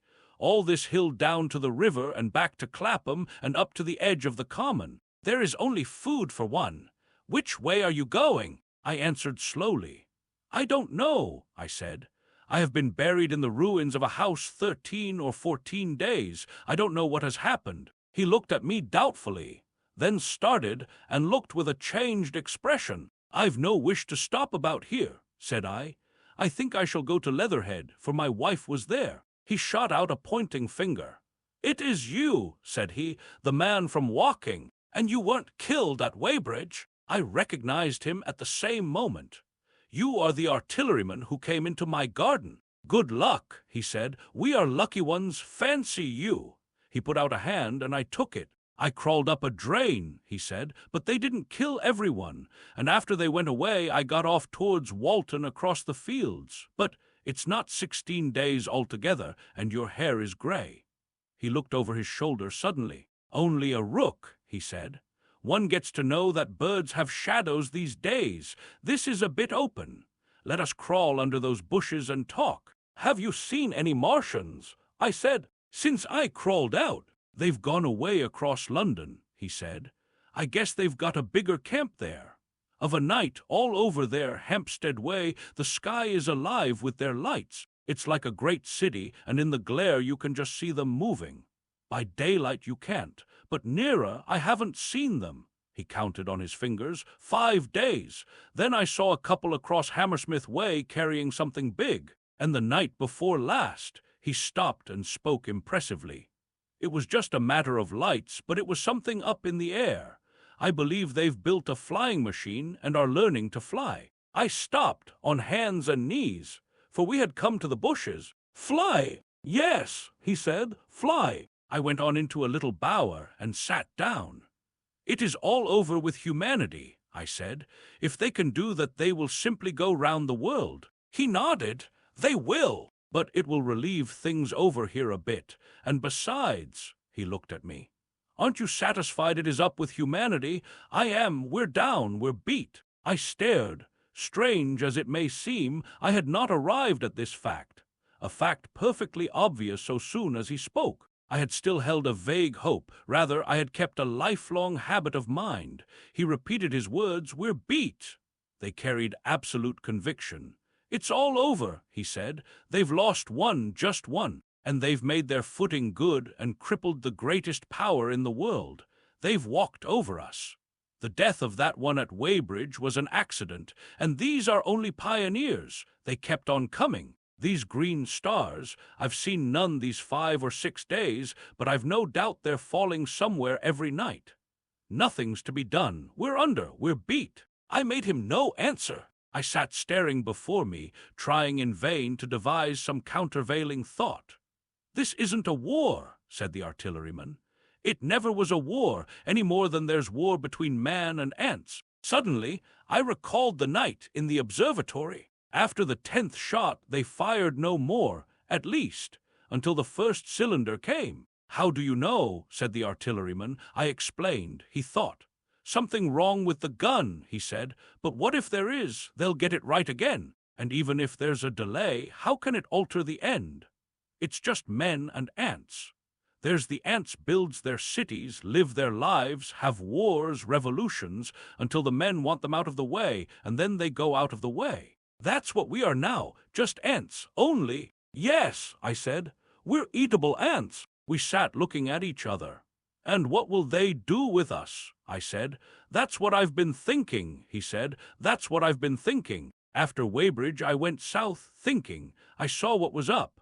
Most of the people were hard at it, squealing and exciting themselves. But I'm not so fond of squealing. I've been in sight of death once or twice. I'm not an ornamental soldier, and at the best and worst, death, it's just death. And it's the man that keeps on thinking comes through. I saw everyone tracking away south. Says I, food won't last this way, and I turned right back. I went for the Martians like a sparrow goes for man. All round, he waved a hand to the horizon. They're starving in heaps, bolting, treading on each other. He saw my face, and halted awkwardly. "No doubt lots who had money have gone away to France," he said. He seemed to hesitate whether to apologize, met my eyes, and went on. "There's food all about here. Canned things in shops, wines, spirits, mineral waters, and the water mains and drains are empty. Well, I was telling you what I was thinking. Here's intelligent things," I said, "and it seems they want us for food. First, they'll smash us up, ships, machines, guns, cities, all the order and organization. All that will go. If we were the size of ants, we might pull through. But we're not. It's all too bulky to stop. That's the first certainty." I assented. "It is. I've thought it out. Very well, then, next. At present we're caught as we're wanted. A Martian has only to go a few miles to get a crowd on the run. And I saw one day, out by Wandsworth, picking houses to pieces and routing among the wreckage. But they won't keep on doing that. So soon as they've settled all our guns and ships, and smashed our railways, and done all the things they are doing over there, they will begin catching us systematic, picking the best and storing us in cages and things. That's what they will start doing in a bit. Lord, they haven't begun on us yet. Don't you see that?" "Not begun," I exclaimed. "Not begun. All that's happened so far is through our not having the sense to keep quiet, worrying them with guns and such foolery, and losing our heads and rushing off in crowds to where there wasn't any more safety than where we were. They don't want to bother us yet. They're making their things, making all the things they couldn't bring with them, getting things ready for the rest of their people. Very likely that's why the cylinders have stopped for a bit, for fear of hitting those who are here. And instead of our rushing about blind, on the howl, or getting dynamite on the chance of busting them up, we've got to fix ourselves up according to the new state of affairs. That's how I figure it out. It isn't quite according to what a man wants for his species, but it's about what the facts point to. And that's the principle I acted upon. Cities, nations, civilization, progress, it's all over. That game's up. We're beat. But if that is so, what is there to live for? The artilleryman looked at me for a moment. There won't be any more blessed concerts for 1,000,000 years or so. There won't be any Royal Academy of Arts, and no nice little feeds at restaurants. If it's amusement you're after, I reckon the game is up. If you've got any drawing-room manners or a dislike to eating peas with a knife or dropping H's, you'd better chuck 'em away. They ain't no further use. You mayn't. I mean that men like me are going on living for the sake of the breed. I tell you, I'm grim set on living, and if I'm not mistaken, you'll show what insides you've got, too, before long. We aren't going to be exterminated, and I don't mean to be caught either, and tamed and fattened and bred like a thundering ox. Ah, fancy those brown creepers. You don't mean to say. I do. I'm going on under their feet. I've got it planned. I've thought it out. We men are beat. We don't know enough. We've got to learn before we've got a chance, and we've got to live and keep independent while we learn. See, that's what has to be done. I stared, astonished, and stirred profoundly by the man's resolution. Great God, cried I, but you are a man indeed, and suddenly I gripped his hand. Eh, he said, with his eyes shining. I've thought it out, eh? Go on, I said. Well, those who mean to escape their catching must get ready. I'm getting ready. Mind you, it isn't all of us that are made for wild beasts, and that's what it's got to be. That's why I watched you. I had my doubts. You're slender. I didn't know that it was you, you see, or just how you'd been buried.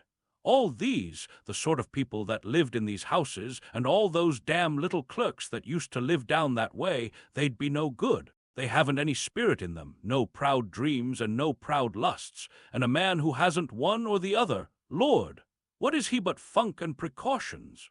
They just used to skedaddle off to work. I've seen hundreds of 'em, bit of breakfast in hand, running wild and shining to catch their little season-ticket train, for fear they'd get dismissed if they didn't. Working at businesses they were afraid to take the trouble to understand. Skedaddling back for fear they wouldn't be in time for dinner. Keeping indoors after dinner for fear of the back streets, and sleeping with the wives they married, not because they wanted them, but because they had a bit of money that would make for safety in their one little miserable skedaddle through the world. Lives insured and a bit invested for fear of accidents, and on Sundays, fear of the hereafter. As if hell was built for rabbits. Well, the Martians will just be a godsend to these. Nice roomy cages, fattening food, careful breeding, no worry. After a week or so chasing about the fields and lands on empty stomachs, they'll come and be caught cheerful. They'll be quite glad after a bit. They'll wonder what people did before there were Martians to take care of them.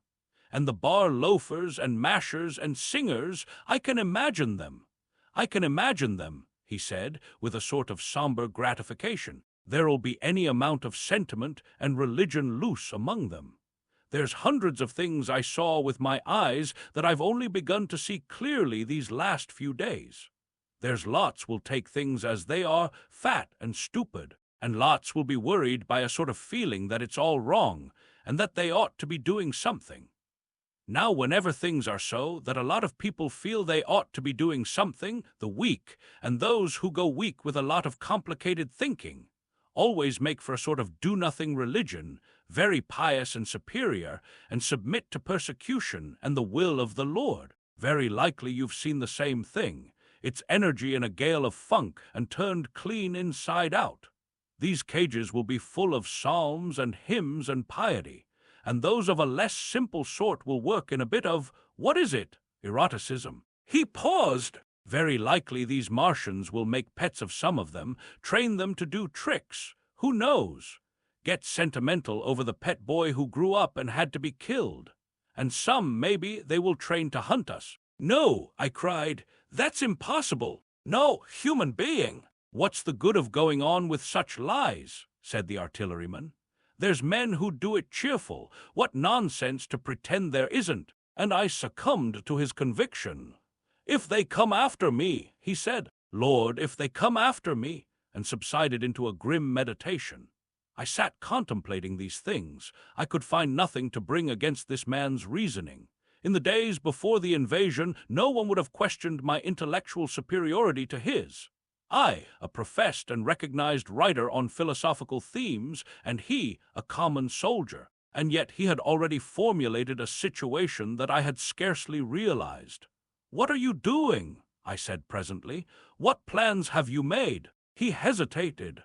"Well, it's like this," he said. "What have we to do? We have to invent a sort of life where men can live and breed and be sufficiently secure to bring the children up." "Yes, wait a bit, and I'll make it clearer what I think ought to be done. The tame ones will go like all tame beasts. In a few generations they'll be big, beautiful, rich-blooded, stupid, rubbish. The risk is that we who keep wild will go savage, degenerate into a sort of big, savage rat. You see, how I mean to live is underground. I've been thinking about the drains. Of course, those who don't know drains think horrible things, but under this London are miles and miles, hundreds of miles, and a few days' rain and London empty will leave them sweet and clean. The main drains are big enough and airy enough for anyone. Then there's cellars, vaults, stores from which bolting passages may be made to the drains, and the railway tunnels and subways. You begin to see. And we form a band, able-bodied, clean-minded men. We're not going to pick up any rubbish that drifts in. Weaklings go out again. As you meant me to go. Well, I parleyed, didn't I? We won't quarrel about that. Go on. Those who stop obey orders. Able-bodied, clean-minded women we want also, mothers and teachers. No lackadaisical ladies, no blasted rolling eyes. We can't have any weak or silly. Life is real again, and the useless and cumbersome and mischievous have to die. They ought to die. They ought to be willing to die. It's a sort of disloyalty, after all, to live and taint the race. And they can't be happy. Moreover, dying's none so dreadful. It's the funking makes it bad. And in all those places we shall gather. Our district will be London. And we may even be able to keep a watch and run about in the open when the Martians keep away. Play cricket, perhaps. That's how we shall save the race. It's a possible thing, but saving the race is nothing in itself. As I say, that's only being rats. It's saving our knowledge and adding to it is the thing. There men like you come in. There's books, there's models. We must make great safe places down deep and get all the books we can, not novels and poetry swipes, but ideas, science books. That's where men like you come in. We must go to the British Museum and pick all those books through. Especially we must keep up our science, learn more. We must watch these Martians. Some of us must go as spies. When it's all working, perhaps I will. Get caught, I mean. And the great thing is, we must leave the Martians alone. We mustn't even steal. If we get in their way, we clear out.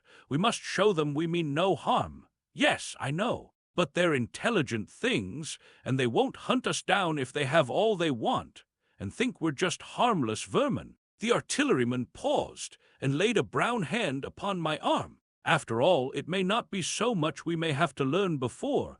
Just imagine this.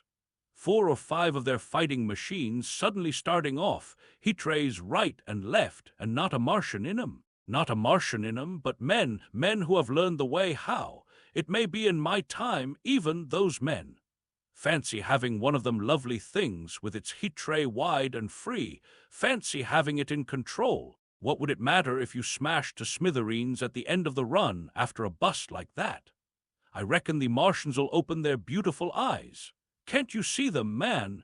Can't you see them hurrying, puffing and blowing and hooting to their other mechanical affairs? Something out of gear in every case. And swish, bang, rattle, swish.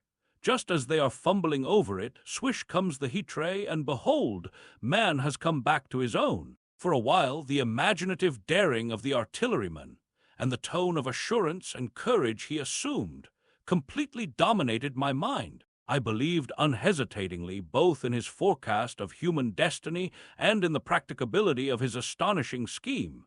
And the reader who thinks me susceptible and foolish must contrast his position, reading steadily with all his thoughts about his subject, and mine, crouching fearfully in the bushes and listening, distracted by apprehension. We talked in this manner through the early morning time, and later crept out of the bushes, and, after scanning the sky for Martians, hurried precipitately to the house on Putney Hill where he had made his lair. It was the coal cellar of the place, and when I saw the work he had spent a week upon, it was a burrow scarcely 10 yards long, which he designed to reach to the main drain on Putney Hill.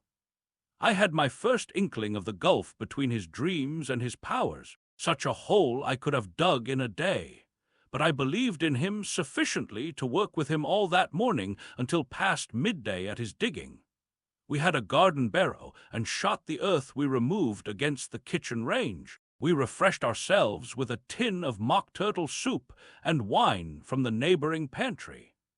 I found a curious relief from the aching strangeness of the world in this steady labor. As we worked, I turned his project over in my mind, and presently objections and doubts began to arise.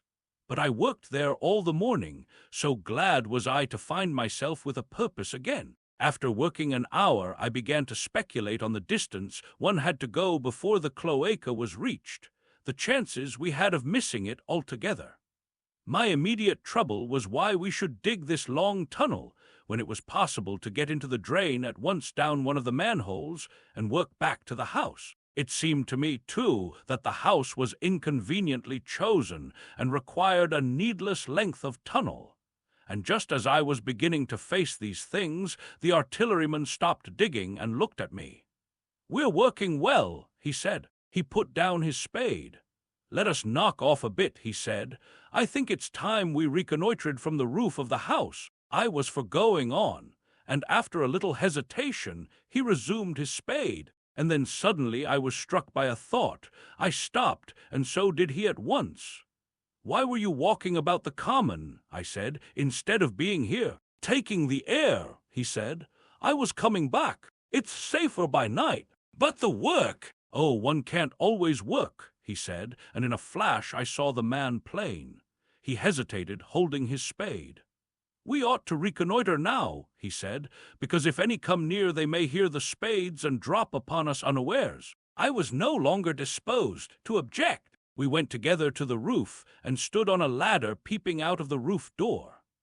No Martians were to be seen, and we ventured out on the tiles and slipped down under shelter of the parapet. From this position a shrubbery hid the greater portion of Putney, but we could see the river below, a bubbly mass of red weed, and the low parts of Lambeth flooded and red. The red creeper swarmed up the trees about the old palace, and their branches stretched gaunt and dead, and set with shriveled leaves from amid its clusters.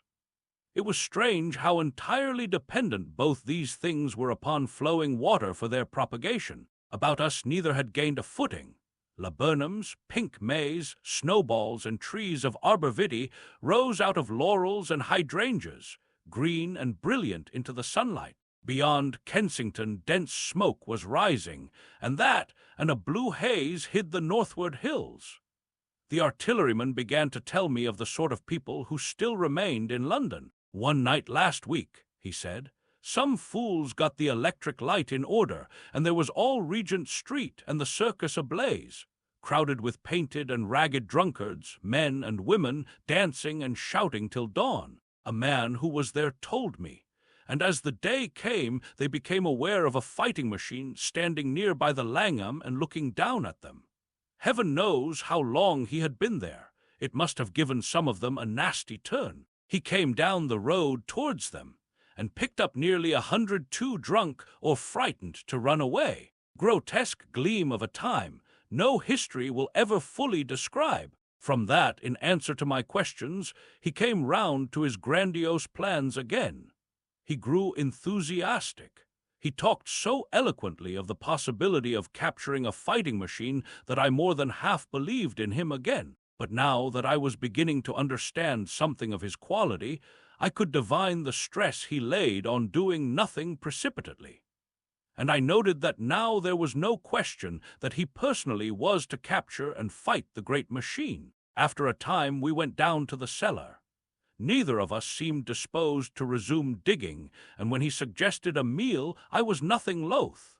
He became suddenly very generous, and when we had eaten, he went away and returned with some excellent cigars. We lit these, and his optimism glowed. He was inclined to regard my coming as a great occasion.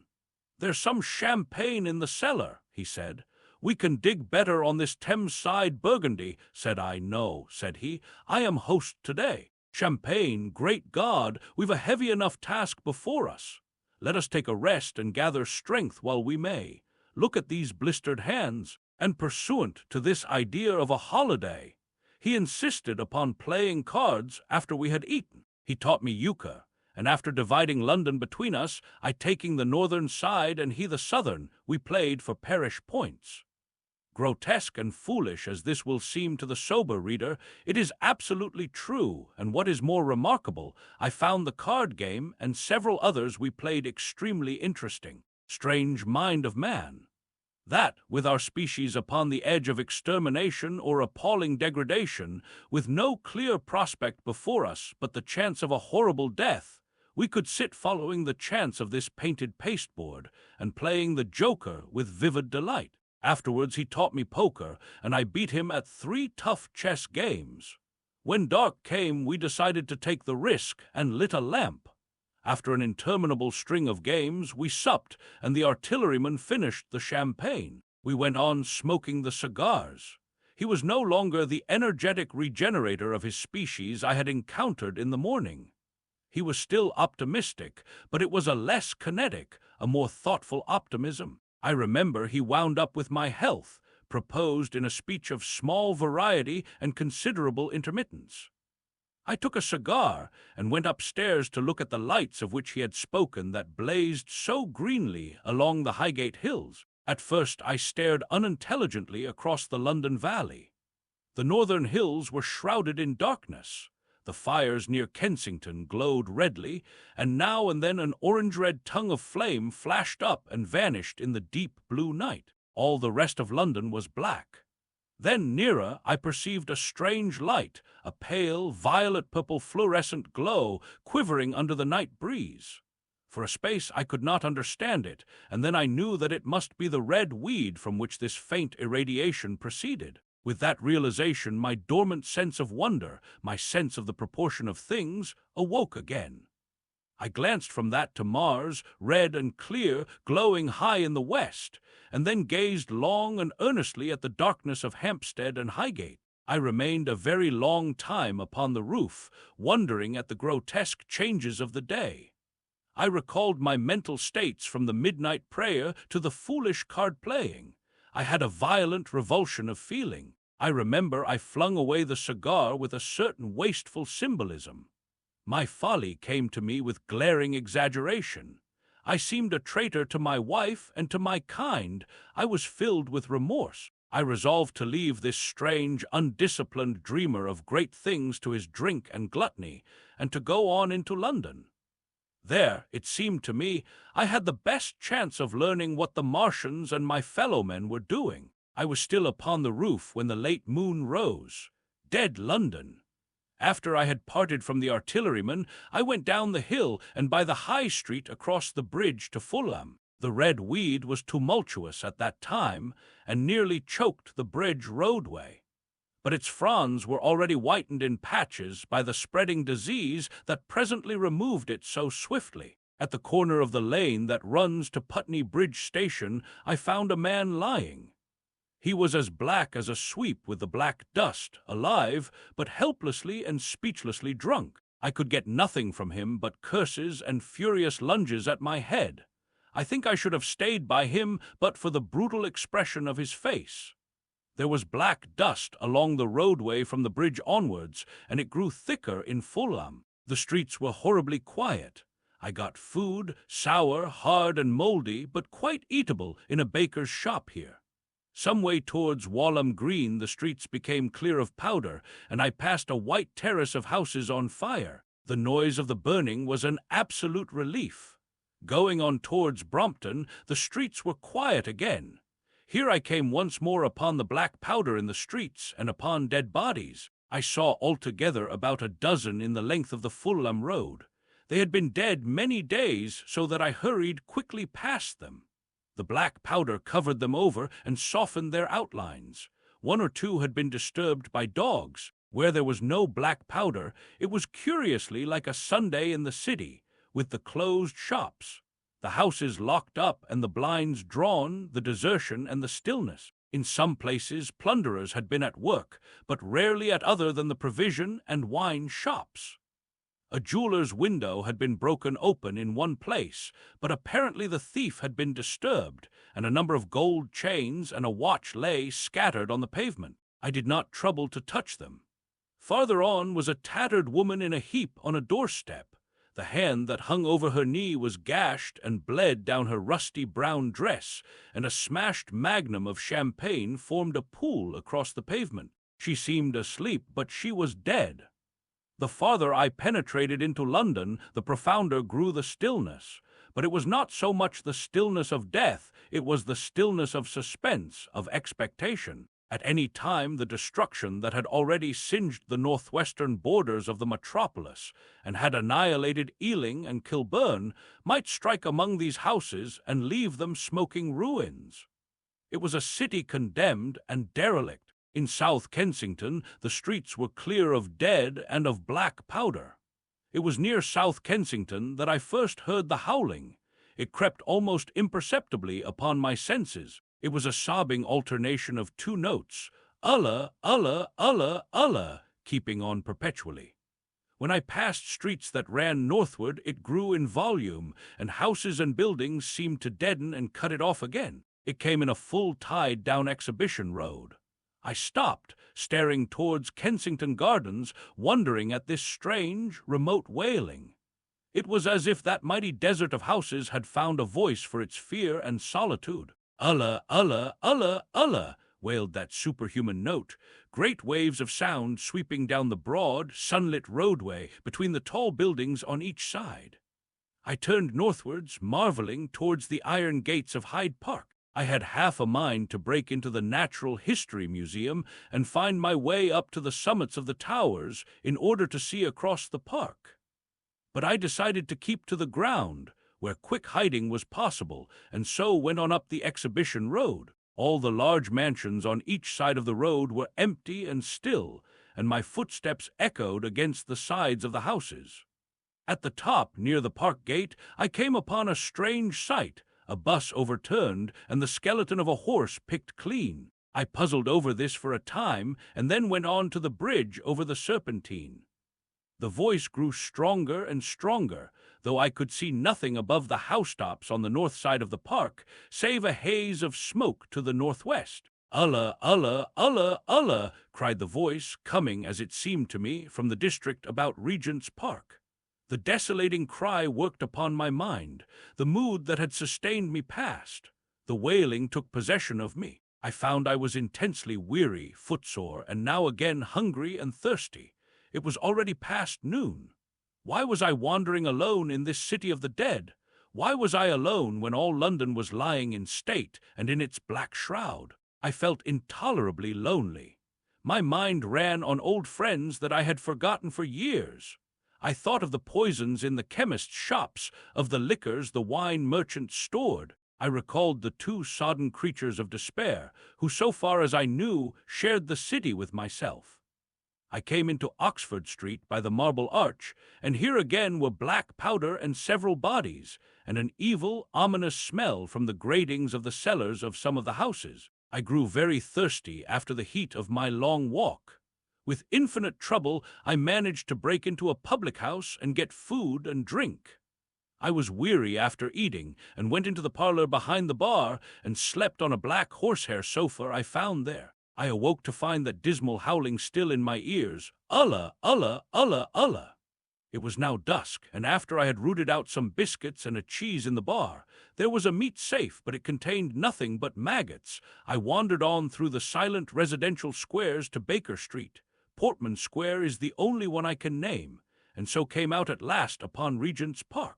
and as I emerged from the top of Baker Street, I saw far away over the trees in the clearness of the sunset the hood of the Martian giant from which this howling proceeded. I was not terrified. I came upon him as if it were a matter of course. I watched him for some time, but he did not move. He appeared to be standing and yelling for no reason that I could discover. I tried to formulate a plan of action. That perpetual sound of "Ulla, Ulla, Ulla, Ulla" confused my mind. Perhaps I was too tired to be very fearful. Certainly I was more curious to know the reason of this monotonous crying than afraid. I turned back away from the park and struck into Park Road, intending to skirt the park. Went along under the shelter of the terraces and got a view of this stationary, howling Martian from the direction of St. John's Wood. A couple of 100 yards out of Baker Street, I heard a yelping chorus and saw first a dog with a piece of putrescent red meat in his jaws coming headlong towards me, and then a pack of starving mongrels in pursuit of him. He made a wide curve to avoid me, as though he feared I might prove a fresh competitor. As the yelping died away down the silent road, the wailing sound of "Ulla, Ulla, Ulla, Ulla" reasserted itself. I came upon the wrecked handling machine halfway to St. John's Wood station. At first I thought a house had fallen across the road. It was only as I clambered among the ruins that I saw, with a start, this mechanical Samson lying, with its tentacles bent and smashed and twisted, among the ruins it had made. The forepart was shattered. It seemed as if it had driven blindly straight at the house and had been overwhelmed in its overthrow. It seemed to me then that this might have happened by a handling machine escaping from the guidance of its Martian. I could not clamber among the ruins to see it, and the twilight was now so far advanced that the blood with which its seat was smeared, and the gnawed gristle of the Martian that the dogs had left, were invisible to me. Wondering still more at all that I had seen, I pushed on towards Primrose Hill. Far away, through a gap in the trees, I saw a second Martian, as motionless as the first, standing in the park towards the zoological gardens, and silent. A little beyond the ruins, about the smashed handling machine, I came upon the red weed again and found the Regent's Canal, a spongy mass of dark red vegetation. As I crossed the bridge, the sound of "Ulla, Ulla, Ulla, Ulla" ceased. It was, as it were, cut off. The silence came like a thunderclap.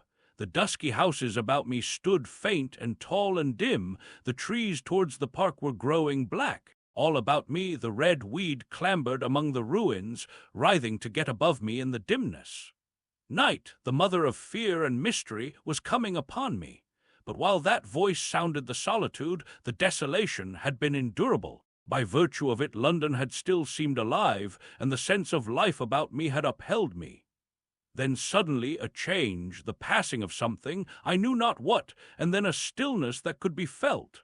Nothing but this gaunt quiet. London about me gazed at me spectrally. The windows in the white houses were like the eye sockets of skulls. About me, my imagination found 1,000 noiseless enemies moving.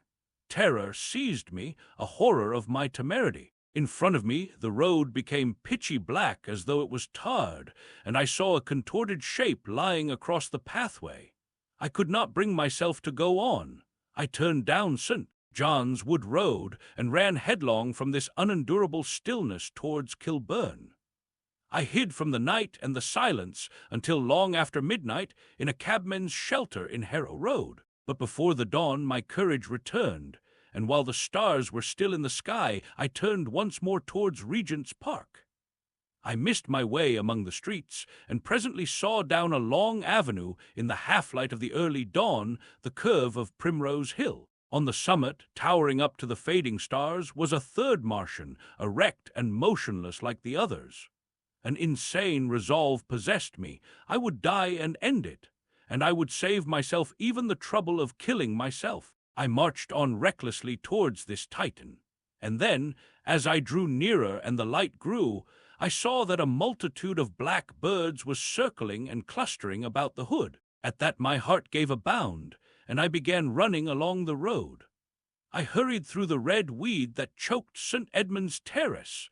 I waded breast-high across a torrent of water that was rushing down from the waterworks towards the Albert Road, and emerged upon the grass before the rising of the sun. Great mounds had been heaped about the crest of the hill, making a huge redoubt of it. It was the final and largest place the Martians had made, and from behind these heaps there rose a thin smoke against the sky. Against the skyline an eager dog ran and disappeared.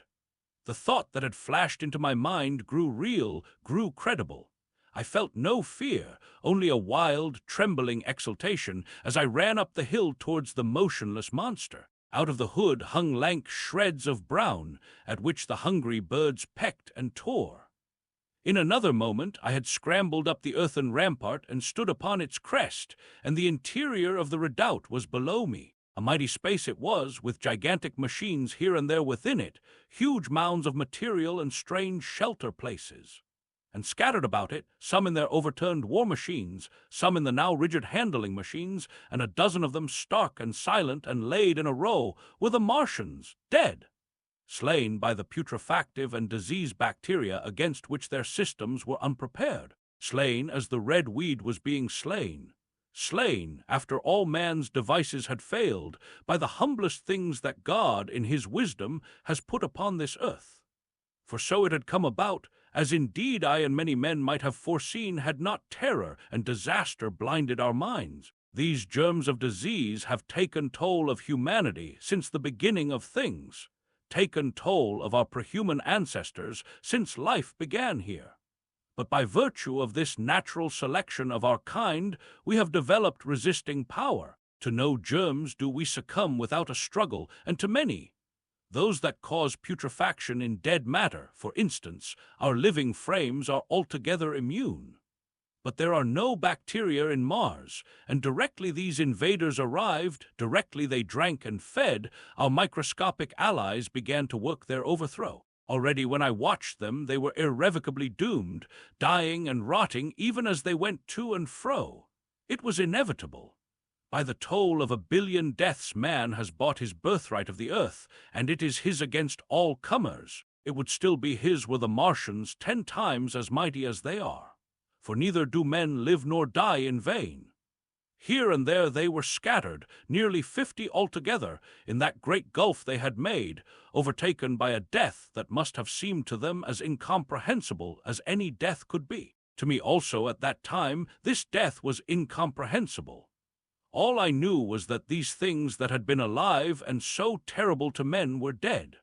For a moment I believed that the destruction of Sennacherib had been repeated, that God had repented, that the angel of death had slain them in the night. I stood staring into the pit, and my heart lightened gloriously, even as the rising sun struck the world to fire about me with his rays.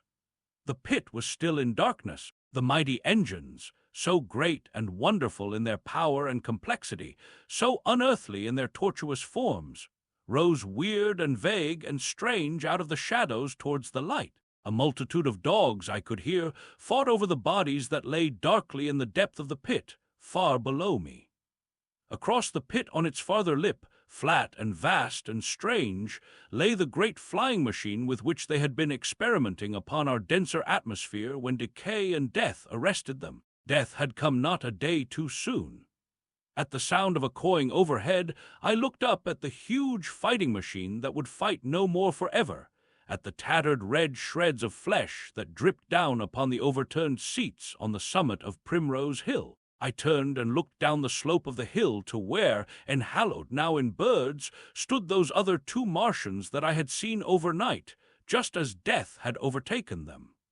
The one had died, even as it had been crying to its companions. Perhaps it was the last to die, and its voice had gone on perpetually until the force of its machinery was exhausted. They glittered now, harmless tripod towers of shining metal in the brightness of the rising sun. All about the pit, and saved as by a miracle from everlasting destruction, stretched the great mother of cities. Those who have only seen London veiled in her somber robes of smoke can scarcely imagine the naked clearness and beauty of the silent wilderness of houses. Eastward, over the blackened ruins of the Albert Terrace and the splintered spire of the church, The sun blazed dazzling in a clear sky, and here and there some facet in the great wilderness of roofs caught the light and glared with a white intensity. Northward were Kilburn and Hampstead, blue and crowded with houses. Westward the great city was dimmed, and southward, beyond the Martians, the green waves of Regent's Park, the Langham Hotel, the dome of the Albert Hall, the Imperial Institute, and the giant mansions of the Brompton Road came out clear and little in the sunrise, the jagged ruins of Westminster rising hazily beyond. Far away and blue were the Surrey hills, and the towers of the Crystal Palace glittered like two silver rods. The dome of St. Paul's was dark against the sunrise, and injured, I saw for the first time, by a huge gaping cavity on its western side. And as I looked at this wide expanse of houses and factories and churches, silent and abandoned, as I thought of the multitudinous hopes and efforts, the innumerable hosts of lives that had gone to build this human reef, and of the swift and ruthless destruction that had hung over it all, when I realized that the shadow had been rolled back, and that men might still live in the streets, and this dear vast dead city of mine be once more alive and powerful, I felt a wave of emotion that was near akin to tears. The torment was over. Even that day the healing would begin. The survivors of the people scattered over the country, leaderless, lawless, foodless, like sheep without a shepherd, the thousands who had fled by sea would begin to return. The pulse of life, growing stronger and stronger, would beat again in the empty streets and pour across the vacant squares. Whatever destruction was done, the hand of the destroyer was stayed. All the gaunt wrecks, the blackened skeletons of houses that stared so dismally at the sunlit grass of the hill, would presently be echoing with the hammers of the restorers, and ringing with the tapping of their trowels. At the thought I extended my hands towards the sky and began thanking God. In a year, thought I, in a year. With overwhelming force came the thought of myself, of my wife, and the old life of hope and tender helpfulness that had ceased forever. Wreckage, and now comes the strangest thing in my story. Yet, perhaps, it is not altogether strange. I remember, clearly and coldly and vividly, all that I did that day until the time that I stood weeping and praising God upon the summit of Primrose Hill. And then I forget. Of the next 3 days I know nothing. I have learned since that, so far from my being the first discoverer of the Martian overthrow, several such wanderers as myself had already discovered this on the previous night. One man, the first, had gone to St. Martin's-le-Grand, and while I sheltered in the cabman's hut, had contrived to telegraph to Paris. Thence the joyful news had flashed all over the world. 1,000 cities, chilled by ghastly apprehensions, suddenly flashed into frantic illuminations. They knew of it in Dublin, Edinburgh, Manchester, Birmingham, at the time when I stood upon the verge of the pit. Already men, weeping with joy, as I have heard, shouting and staying their work to shake hands and shout, were making up trains, even as near as Crewe, to descend upon London. The church bells that had ceased a fortnight since suddenly caught the news, until all England was bell-ringing. Men on cycles, lame-faced, unkempt, scorched along every country lane shouting of unhoped deliverance, shouting to gaunt, staring figures of despair. And for the food, across the Channel, across the Irish Sea, across the Atlantic, corn, bread, and meat were tearing to our relief. All the shipping in the world seemed going Londonward in those days. But of all this I have no memory. I drifted, a demented man. I found myself in a house of kindly people who had found me on the 3rd day wandering, weeping, and raving through the streets of St. John's Wood. They have told me since that I was singing some insane doggerel about the last man left alive. Hurrah! The last man left alive! Troubled as they were with their own affairs, these people, whose name, much as I would like to express my gratitude to them, I may not even give here, nevertheless cumbered themselves with me, sheltered me, and protected me from myself. Apparently, they had learned something of my story from me during the days of my lapse. Very gently, when my mind was assured again, did they break to me what they had learned of the fate of Leatherhead. 2 days after I was imprisoned, it had been destroyed with every soul in it by a Martian. He had swept it out of existence, as it seemed, without any provocation, as a boy might crush an ant hill in the mere wantonness of power. I was a lonely man, and they were very kind to me. I was a lonely man and a sad one, and they bore with me. I remained with them 4 days after my recovery. All that time I felt a growing craving to look once more on whatever remained of the little life that seemed so happy and bright in my past. It was a mere hopeless desire to feast upon my misery. They dissuaded me. They did all they could to divert me from this morbidity. But at last I could resist the impulse no longer, and, promising faithfully to return to them, and parting, as I will confess, from these 4-day friends with tears, I went out again into the streets that had lately been so dark and strange and empty. Already they were busy with returning people. In places even there were shops open, and I saw a drinking fountain running water. I remember how mockingly bright the day seemed as I went back on my melancholy pilgrimage to the little house at Woking, how busy the streets and vivid the moving life about me. So many people were abroad everywhere, busied in 1,000 activities, that it seemed incredible that any great proportion of the population could have been slain. But then I noticed how yellow were the skins of the people I met, how shaggy the hair of the men, how large and bright their eyes, and that every other man still wore his dirty rags. Their faces seemed all with one of 2 expressions, a leaping exultation and energy or a grim resolution. Save for the expression of the faces, London seemed a city of tramps. The vestries were indiscriminately distributing bread sent us by the French government. The ribs of the few horses showed dismally. Haggard special constables with white badges stood at the corners of every street. I saw little of the mischief wrought by the Martians until I reached Wellington Street, and there I saw the red weed clambering over the buttresses of Waterloo Bridge. At the corner of the bridge, too, I saw one of the common contrasts of that grotesque time, a sheet of paper flaunting against a thicket of the red weed, transfixed by a stick that kept it in place. It was the placard of the first newspaper to resume publication, the Daily Mail. I bought a copy for a blackened shilling I found in my pocket. Most of it was in blank, but the solitary compositor who did the thing had amused himself by making a grotesque scheme of advertisement stereo on the back page. The matter he printed was emotional. The news organization had not as yet found its way back.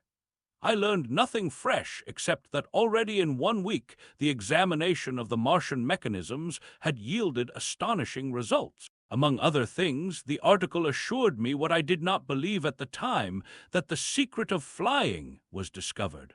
At Waterloo I found the free trains that were taking people to their homes. The first rush was already over. There were few people in the train, and I was in no mood for casual conversation. I got a compartment to myself and sat with folded arms, looking grayly at the sunlit devastation that flowed past the windows. And just outside the terminus the train jolted over temporary rails, and on either side of the railway the houses were blackened ruins. To Clapham Junction the face of London was grimy with powder of the black smoke, in spite of 2 days of thunderstorms and rain, and at Clapham Junction the line had been wrecked again. There were hundreds of out-of-work clerks and shopmen working side by side with the customary navvies, and we were jolted over a hasty relaying. All down the line from there, the aspect of the country was gaunt and unfamiliar. Wimbledon particularly had suffered. Walton, by virtue of its unburned pine woods, seemed the least hurt of any place along the line. The Wandle, the Mole, every little stream was a heaped mass of red weed, in appearance between butcher's meat and pickled cabbage. The Surrey pine woods were too dry, however, for the festoons of the red climber. Beyond Wimbledon, within sight of the line, in certain nursery grounds, were the heaped masses of earth about the 6th cylinder. A number of people were standing about it, and some sappers were busy in the midst of it. Over it flaunted a Union Jack, flapping cheerfully in the morning breeze.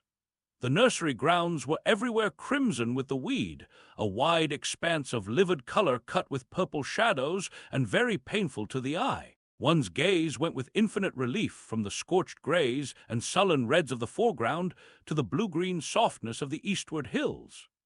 The line on the London side of Walking Station was still undergoing repair, so I descended at Byfleet Station and took the road to Maybury, past the place where I and the artilleryman had talked to the hussars, and on by the spot where the Martian had appeared to me in the thunderstorm. Here, moved by curiosity, I turned aside to find, among a tangle of red fronds, the warped and broken dog-cart with the whitened bones of the horse scattered and gnawed.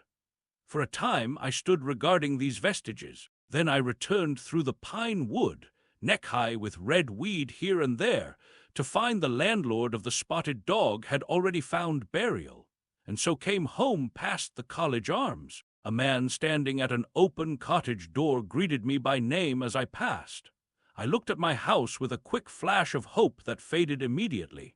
The door had been forced. It was unfast and was opening slowly as I approached. It slammed again. The curtains of my study fluttered out of the open window from which I and the artilleryman had watched the dawn. No one had closed it since. The smashed bushes were just as I had left them nearly 4 weeks ago. I stumbled into the hall, and the house felt empty. The stair carpet was ruffled and discolored where I had crouched, soaked to the skin from the thunderstorm the night of the catastrophe. Our muddy footsteps I saw still went up the stairs. I followed them to my study, and found lying on my writing table still, with the selenite paper weight upon it, the sheet of work I had left on the afternoon of the opening of the cylinder. For a space I stood reading over my abandoned arguments. It was a paper on the probable development of moral ideas with the development of the civilizing process, and the last sentence was the opening of a prophecy. In about 200 years, I had written, we may expect. The sentence ended abruptly. I remembered my inability to fix my mind that morning, scarcely a month gone by, and how I had broken off to get my daily chronicle from the newsboy. I remembered how I went down to the garden gate as he came along, and how I had listened to his odd story of men from Mars. I came down and went into the dining room. There were the mutton and the bread, both far gone now in decay, and a beer bottle overturned, just as I and the artilleryman had left them. My home was desolate. I perceived the folly of the faint hope I had cherished so long, and then a strange thing occurred. "It is no use," said a voice. "The house is deserted. No one has been here these 10 days. Do not stay here to torment yourself. No one escaped but you." I was startled. Had I spoken my thought aloud? I turned, and the French window was open behind me. I made a step to it and stood looking out. And there, amazed and afraid, even as I stood amazed and afraid, were my cousin and my wife white and tearless. She gave a faint cry. "I came," she said. "I knew." She put her hand to her throat, swayed. I made a step forward and caught her in my arms. The epilogue. I cannot but regret, now that I am concluding my story, how little I am able to contribute to the discussion of the many debatable questions which are still unsettled. In one respect, I shall certainly provoke criticism. My particular province is speculative philosophy. My knowledge of comparative physiology is confined to a book or two, but it seems to me that Carver's suggestions as to the reason of the rapid death of the Martians is so probable as to be regarded almost as a proven conclusion. I have assumed that in the body of my narrative. At any rate, in all the bodies of the Martians that were examined after the war, no bacteria except those already known as terrestrial species were found. That they did not bury any of their dead, and the reckless slaughter they perpetrated, point also to an entire ignorance of the putrefactive process. But probable as this seems, it is by no means a proven conclusion. Neither is the composition of the black smoke known, which the Martians used with such deadly effect, and the generator of the heat rays remains a puzzle. The terrible disasters at the Ealing and South Kensington laboratories have disinclined analysts for further investigations upon the latter. Spectrum analysis of the black powder points unmistakably to the presence of an unknown element with a brilliant group of 3 lines in the green, and it is possible that it combines with argon to form a compound which acts at once with deadly effect upon some constituent in the blood. But such unproven speculations will scarcely be of interest to the general reader to whom this story is addressed. None of the brown scum that drifted down the Thames after the destruction of Shepperton was examined at the time, and now none is forthcoming. The results of an anatomical examination of the Martians, so far as the prowling dogs had left such an examination possible, I have already given. But everyone is familiar with the magnificent and almost complete specimen in spirits at the Natural History Museum and the countless drawings that have been made from it. And beyond that, the interest of their physiology and structure is purely scientific. A question of graver and universal interest is the possibility of another attack from the Martians. I do not think that nearly enough attention is being given to this aspect of the matter. At present the planet Mars is in conjunction, but with every return to opposition I, for one, anticipate a renewal of their adventure. In any case, we should be prepared. It seems to me that it should be possible to define the position of the gun from which the shots are discharged, to keep a sustained watch upon this part of the planet, and to anticipate the arrival of the next attack. In that case, the cylinder might be destroyed with dynamite or artillery before it was sufficiently cool for the Martians to emerge. Or they might be butchered by means of guns so soon as the screw opened. It seems to me that they have lost a vast advantage in the failure of their first surprise. Possibly they see it in the same light. Lessing has advanced excellent reasons for supposing that the Martians have actually succeeded in effecting a landing on the planet Venus. 7 months ago now, Venus and Mars were in alignment with the Sun. That is to say, Mars was in opposition from the point of view of an observer on Venus.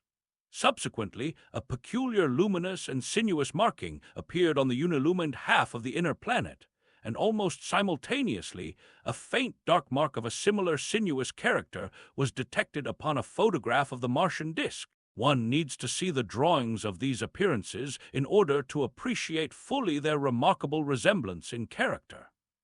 At any rate, whether we expect another invasion or not, our views of the human future must be greatly modified by these events. We have learned now that we cannot regard this planet as being fenced in and a secure abiding place for man.